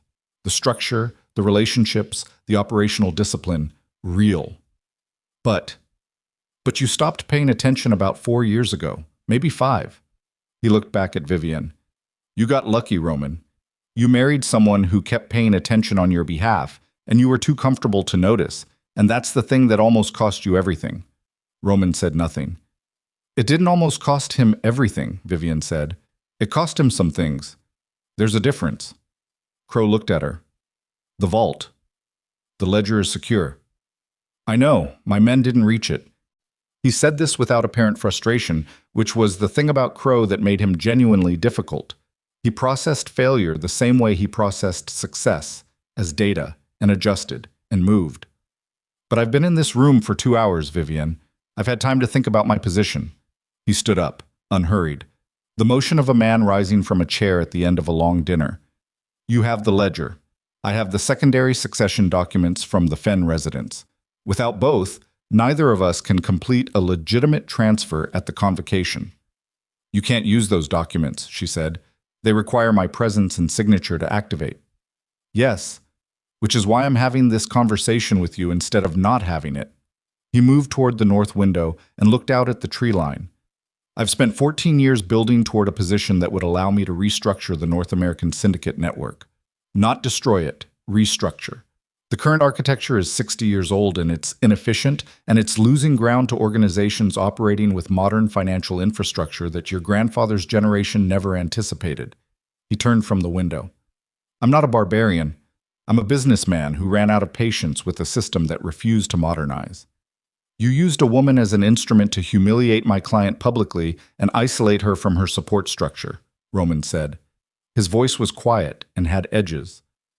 You funded an operation designed to destabilize a functioning organization, endangered people who had nothing to do with your restructuring ambitions, and put armed contractors in this building tonight. He paused. Call it what you want.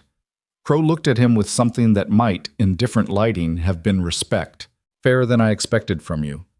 I've been having a clarifying week. Vivian was watching Crow's hands. They were still. She was watching his eyes, which were moving, between her, Roman, the door, the window. Not frantically, methodically. The eyes of a man who was still calculating even in a room that had not gone his way. The contractors outside, she said. Call them off. They're already off. 2 of mine in this corridor were taken by your security team. The others pulled back when the sub-level operation failed. He said this without looking away from her. I don't throw men into positions that have already collapsed. It's wasteful.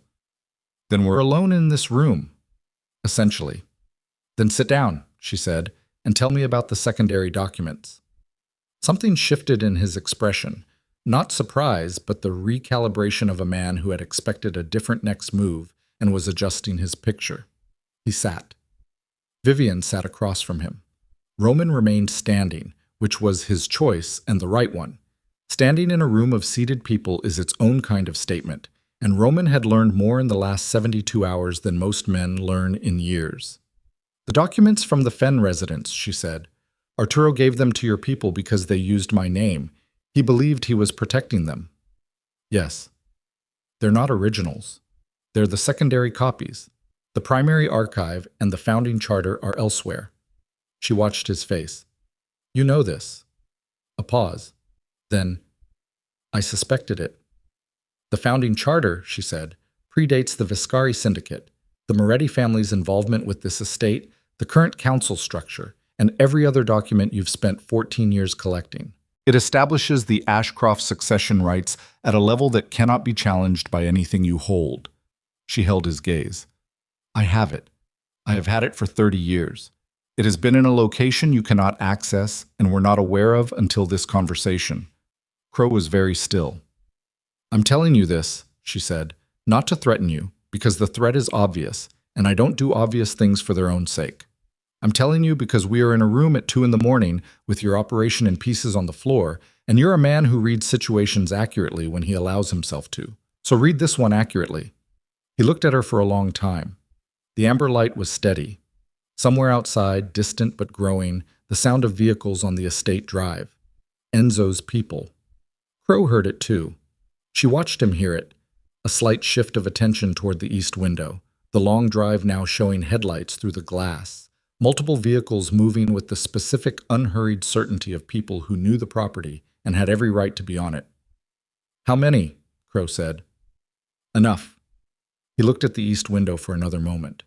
Then he turned back to Vivian and did something she had not anticipated. He exhaled. Not dramatically, just the breath of a man releasing something he'd been holding for a long time. "The Fen documents," he said. "In exchange for what?" "In exchange for your full cooperation with the Council's investigation into the last 14 months of your activities." She kept her voice level. "Every financial record, every operational file, every name in your network that touched the Viscari operation, the forged documentation, the contractor arrangements, and the estate breach tonight." She paused. "All of it, delivered to the Council's designated authority before the convocation. And then the Council determines what happens to you. Not me, not Roman, the Council." She let that sit. "I will advocate for a process that gives you a hearing rather than a sentence. I can't promise an outcome. I won't pretend to be able to. But I can tell you that the difference between a hearing and no hearing is currently in my hands, and I'm offering it." Crow looked at her steadily. "Your grandfather would have just killed me." "My grandfather operated in a different time." She met his eyes. "I'm not my grandfather." "No," he said quietly. "You're considerably more inconvenient than he was." The headlights from the drive filled the east window fully now, and below them Vivian heard the sound of the estate's main entrance opening, Farrell's voice, and then Enzo's, and the specific controlled movement of a large group of people entering a space with discipline. Crow looked at the window, at the door, at Vivian. "The documents are at my city office," he said, "in the secondary archive on the 4th floor. The access code rotates daily. I'll give you today's code and the physical key for the lockbox." He reached into his jacket pocket, and Vivian did not move, and Roman's hand went to his side, and Crow produced a key and a folded paper and set them on the small table beside the chair. "All of it is there. 14 years of it.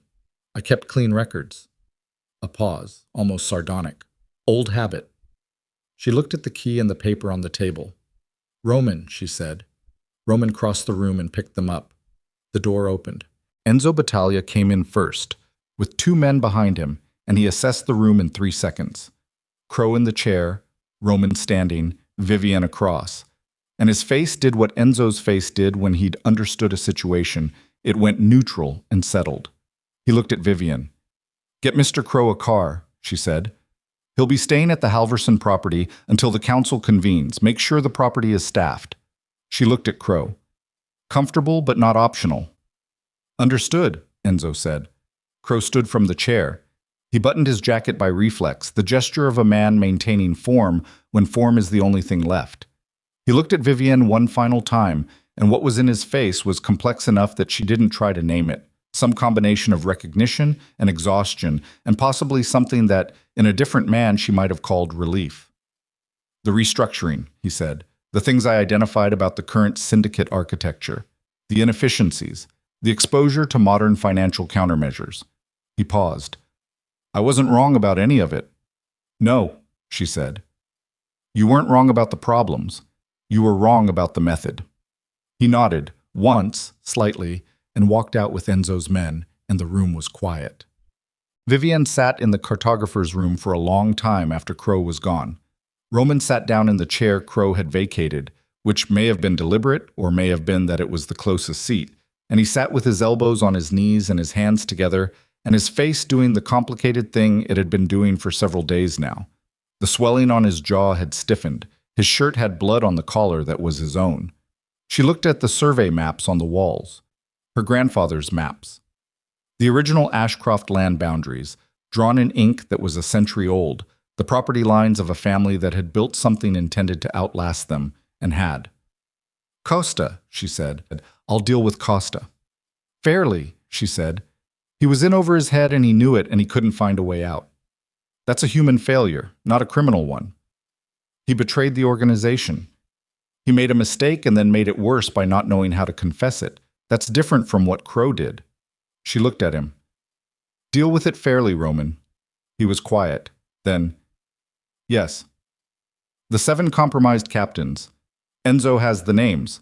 Some of them were bought, some were pressured, some thought they were protecting their own interests. The council will review each case individually. She reached into her jacket and touched the charter, still there, flat against her ribs. The ones who cooperate fully with the review keep their lives and lose their positions. The ones who don't, she left that incomplete because it didn't need completion. And the organization. The organization restructures, she said. Crow wasn't wrong about the architecture. Some of what he identified is real.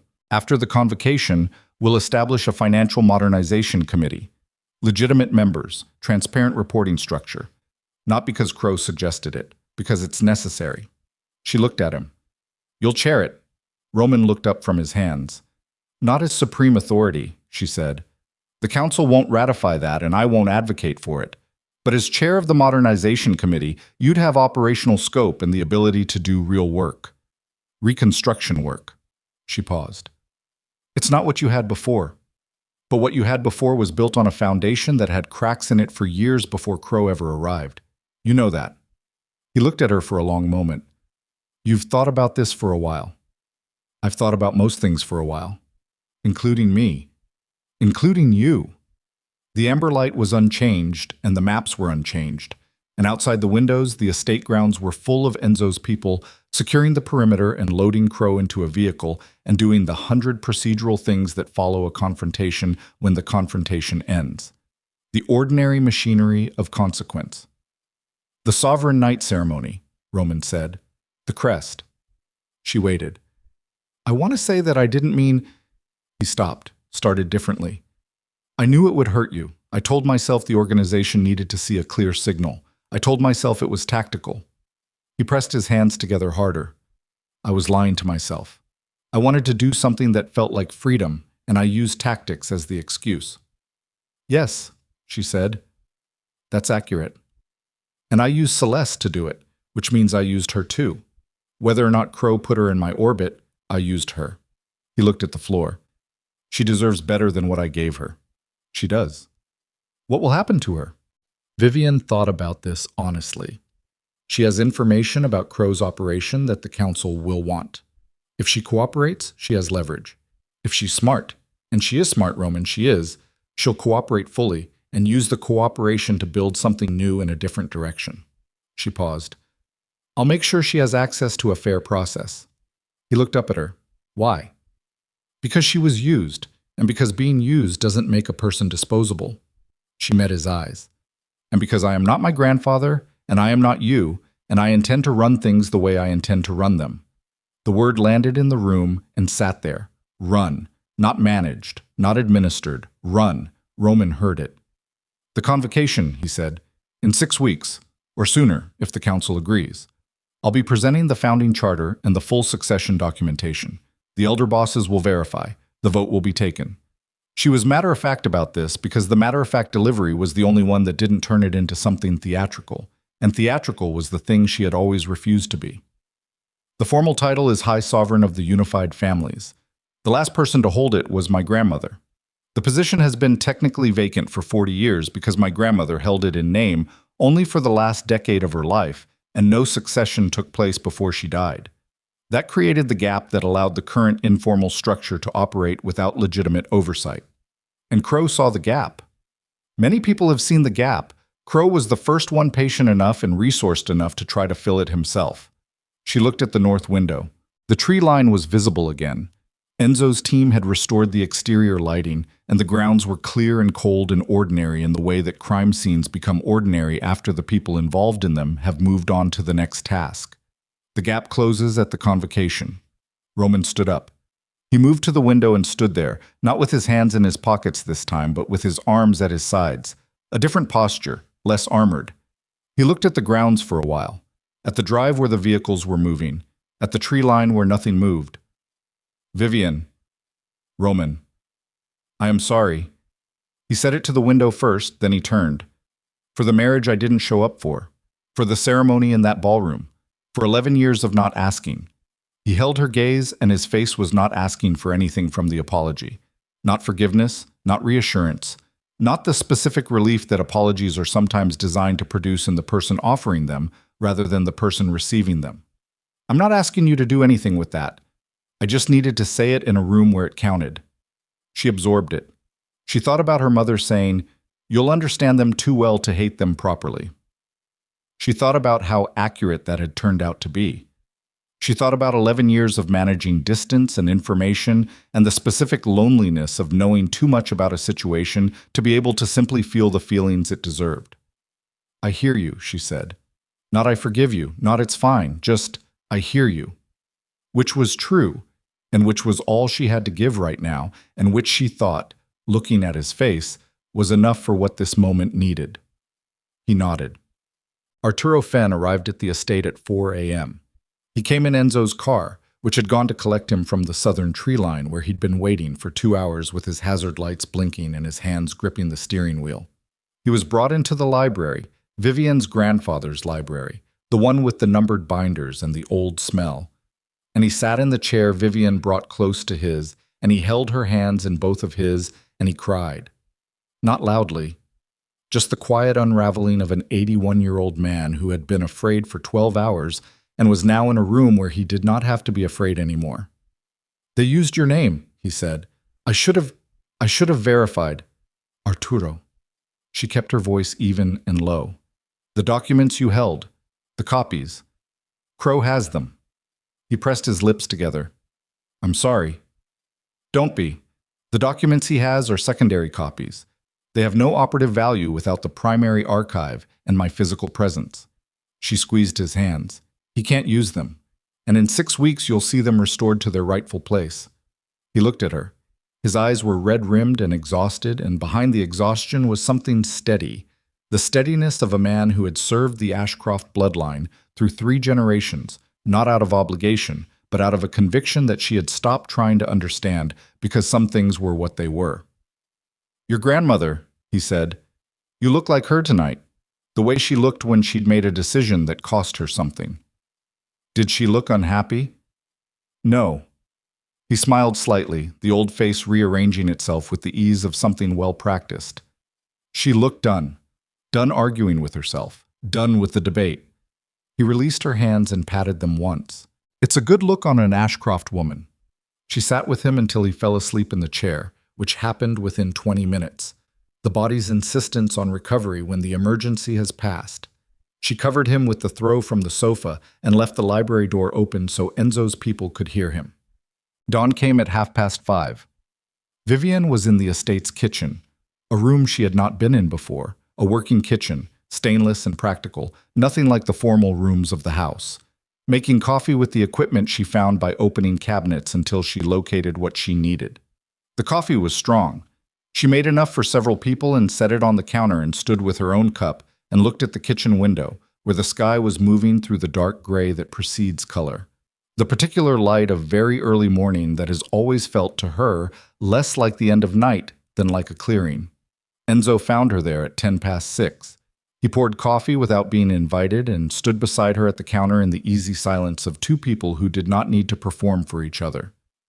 The council's senior members have been notified, he said. They want to convene within the week. Not the convocation, just a preliminary session? To verify the charter, to establish the formal process. Yes.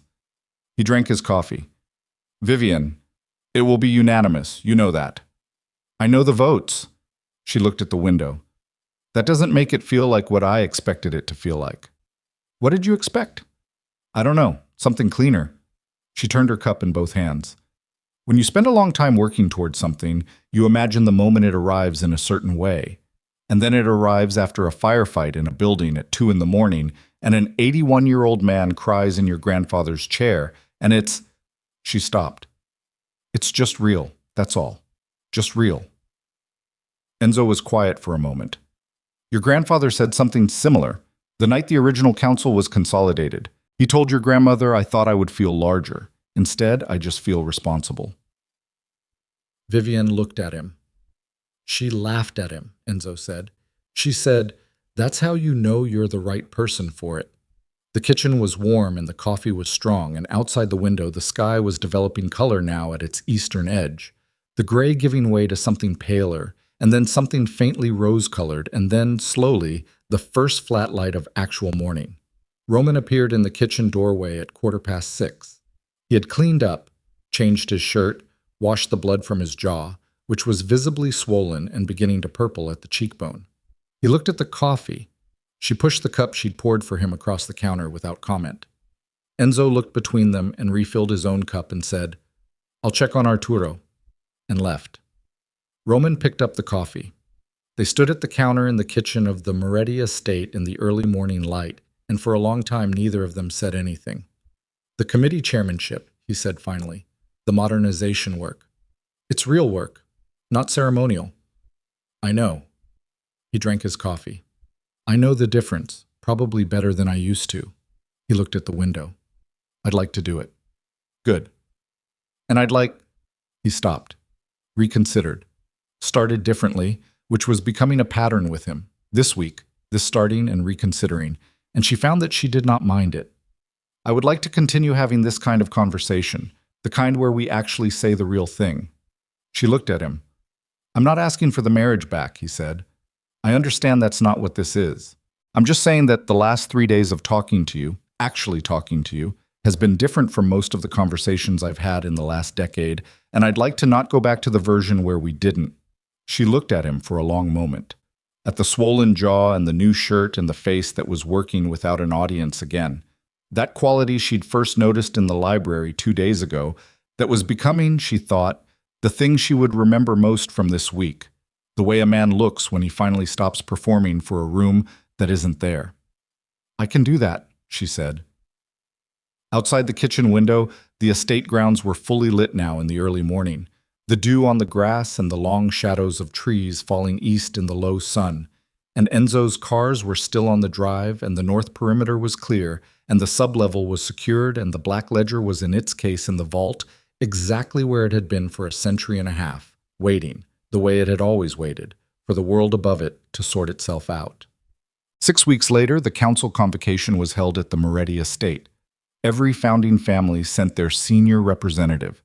43 people in the main council hall, a room Vivian had known since childhood. The long table, the stone walls, the bronze brackets holding lights that had been upgraded 3 times since the original candles, but maintained the same soft quality of illumination, the human instinct to keep certain kinds of light unchanged. Enzo presented the founding charter. Margaret, the woman Vivian had not spoken to in 11 years, who had arrived at the estate 4 days after the night of the confrontation with a leather case and a dry, quiet manner that made every person in the room recalibrate their assumptions, verified the document's provenance against the original source archive. The verification took 4 hours. It was thorough. When it was done, the room was silent for a moment in the way rooms are silent when something conclusive has occurred. Arturo Fenn spoke first, as was his right, as the eldest patriarch present. He stood without his cane. Vivian had seen him set it aside before he rose, a deliberate gesture that cost him something in the knees, and which he made anyway because he wanted to be standing for this. His voice was clear. The Ashcroft Bloodline Council, he said, recognizes Vivian Ashcroft as the legitimate High Sovereign of the unified families, with all authorities and responsibilities therein, by uncontested succession and unanimous council affirmation. The room affirmed, not loudly. The loudness of that ballroom 6 weeks ago, the cameras, the applause, the performance of it, was the thing this was not. This was the sound of 43 people saying yes in the tone of people who meant it, and had always meant it, and were glad to finally be saying it in a room where it was official. Vivian received the throne seal, a plain brass disc, smaller than she'd imagined, with the Ashcroft mark pressed into it, something her grandfather had carried and her grandmother before him, from Enzo's hands. It was light. Objects of consequence so often were. She held it and looked at the room. 43 people. Some of them she had known her whole life. Some of them she had known by file and reputation before she'd met them in person. Some of them, in the last 6 weeks, she had called to account, and they had come to account without resistance, because the founding charter had clarified the structure of authority in a way that removed every ambiguity Crow had spent 14 years trying to exploit. Roman sat at the far end of the table, not at the head. The head was hers. He sat where the committee chair sat, and he had a folder in front of him that contained the first draft of the modernization proposal, which she had read 3 days ago and annotated in the margins, and returned to him with 17 comments and 2 substantive objections, and a note that said, "The financial transparency framework in Section 4 is the strongest part. Start there." He had responded, "I was going to save it for the second meeting." She had written back, "Don't save the best for later. Open with what you have." He had said, in response to that, "That's going to require me to change a lot of habits." She had not written back. She'd thought about what she might say and decided that some things were better left as questions for people to work out on their own, without the architecture of someone else's certainty around them. Damian Crow had delivered his documentation to the council's designated authority within 36 hours of the night at the estate. 14 years of files, exactly as promised, organized and indexed with the meticulous order of a man who had always known this moment might come and had maintained his records accordingly. The council had appointed an independent committee to review the files. The process would take months. The outcome would take longer. He had not attended the convocation. That was appropriate and expected and in keeping with the terms that had been established, and she did not waste time thinking about him beyond what the immediate process required. Celeste Vaughn had left the city. Vivian had received a message from her 2 weeks before the convocation, not an apology exactly, more a statement of account, clear-eyed and unsentimental, the prose of a woman who had decided to be accurate about her own history, regardless of how it reflected. She had cooperated fully with the council's review of Crow's operation. In exchange, she had been given clean passage and a financial settlement from the assets recovered through Crow's accounts. The last line of her message was, "I don't know what I would have done differently if I'd known from the start what it actually was. I've been thinking about that a lot. I don't have an answer yet." Vivian had read this twice and sat with it and thought that not having an answer yet was a more honest position than most people arrived at. She had written back, "Take the time to find one. It's worth finding." She didn't know if that was enough. She suspected it wasn't, fully, and she suspected that Celeste was smart enough to know it too, and that the smartest thing either of them could do with that knowledge was carry it honestly and not pretend otherwise. After the convocation, after the formal session had closed, and the 43 representatives had moved to the adjacent hall for the dinner that tradition required, Vivian slipped out through the side door and walked through the estate to the terrace. The same terrace. The one she'd stepped onto 6 weeks ago, the night Roman placed the crest around Celeste's neck in front of 300 people. The stone railing was the same cold temperature it had been then. The grounds looked the same. The manicured hedges, the stone paths, the tree line. She stood at the railing and put her hands on the stone and looked at the grounds.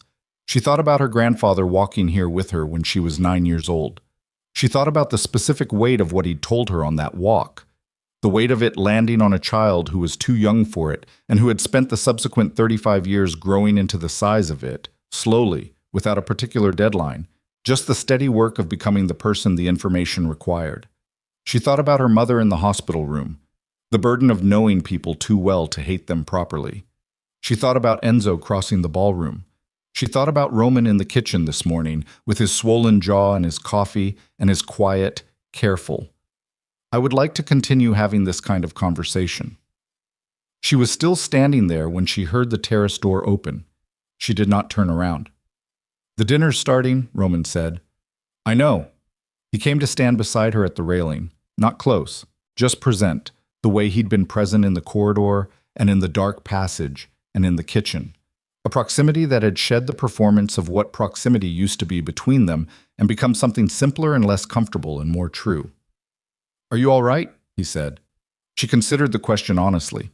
She was tired in a way that was going to take longer than a night's sleep to address. She was carrying the weight of what the next months required.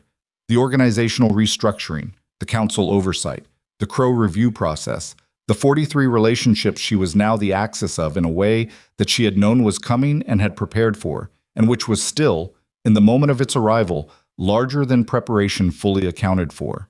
She was also standing on a terrace at the Moretti estate in the evening air, with the grounds lit below her and the council's formal recognition of her authority less than 2 hours old in her hands, and she was still herself. The same woman who had stood here 6 weeks ago and decided not to cry about Roman and looked at the tree line and thought about her grandfather. "Yes," she said. "I think so." Roman nodded. He looked at the grounds. "The path along the south hedge, your grandfather designed it?" "He had it put in for my grandmother. She liked to walk in the morning, and he didn't want her walking on the lawn when it was wet." She paused. "He was detail-oriented about things that mattered to her." "He sounds like he was a good man." "He was a complicated man who did good work." She looked at the path. "That's probably the most accurate version." Roman was quiet. "Roman." "Yes." "The committee's first session is next Tuesday. Be ready with the Section 4 framework. Don't make me say it twice." He looked at her sideways. And what was on his face, she would think about this later, the specific quality of it, was not the expression of a man who had been put in his place. It was the expression of a man who had been given something to do that was worth doing by someone whose judgment he had finally, at significant cost, learned to trust. "Tuesday," he said. She turned from the railing. The estate was lit behind her, warm light through the tall windows, the shapes of people moving inside, the sound of the dinner already beginning, voices. The particular noise of a gathering that has concluded its formal business and moved into the human part. The part where people eat and argue and make the informal agreements that often matter more than the formal ones. She walked toward the door. She had a council to run.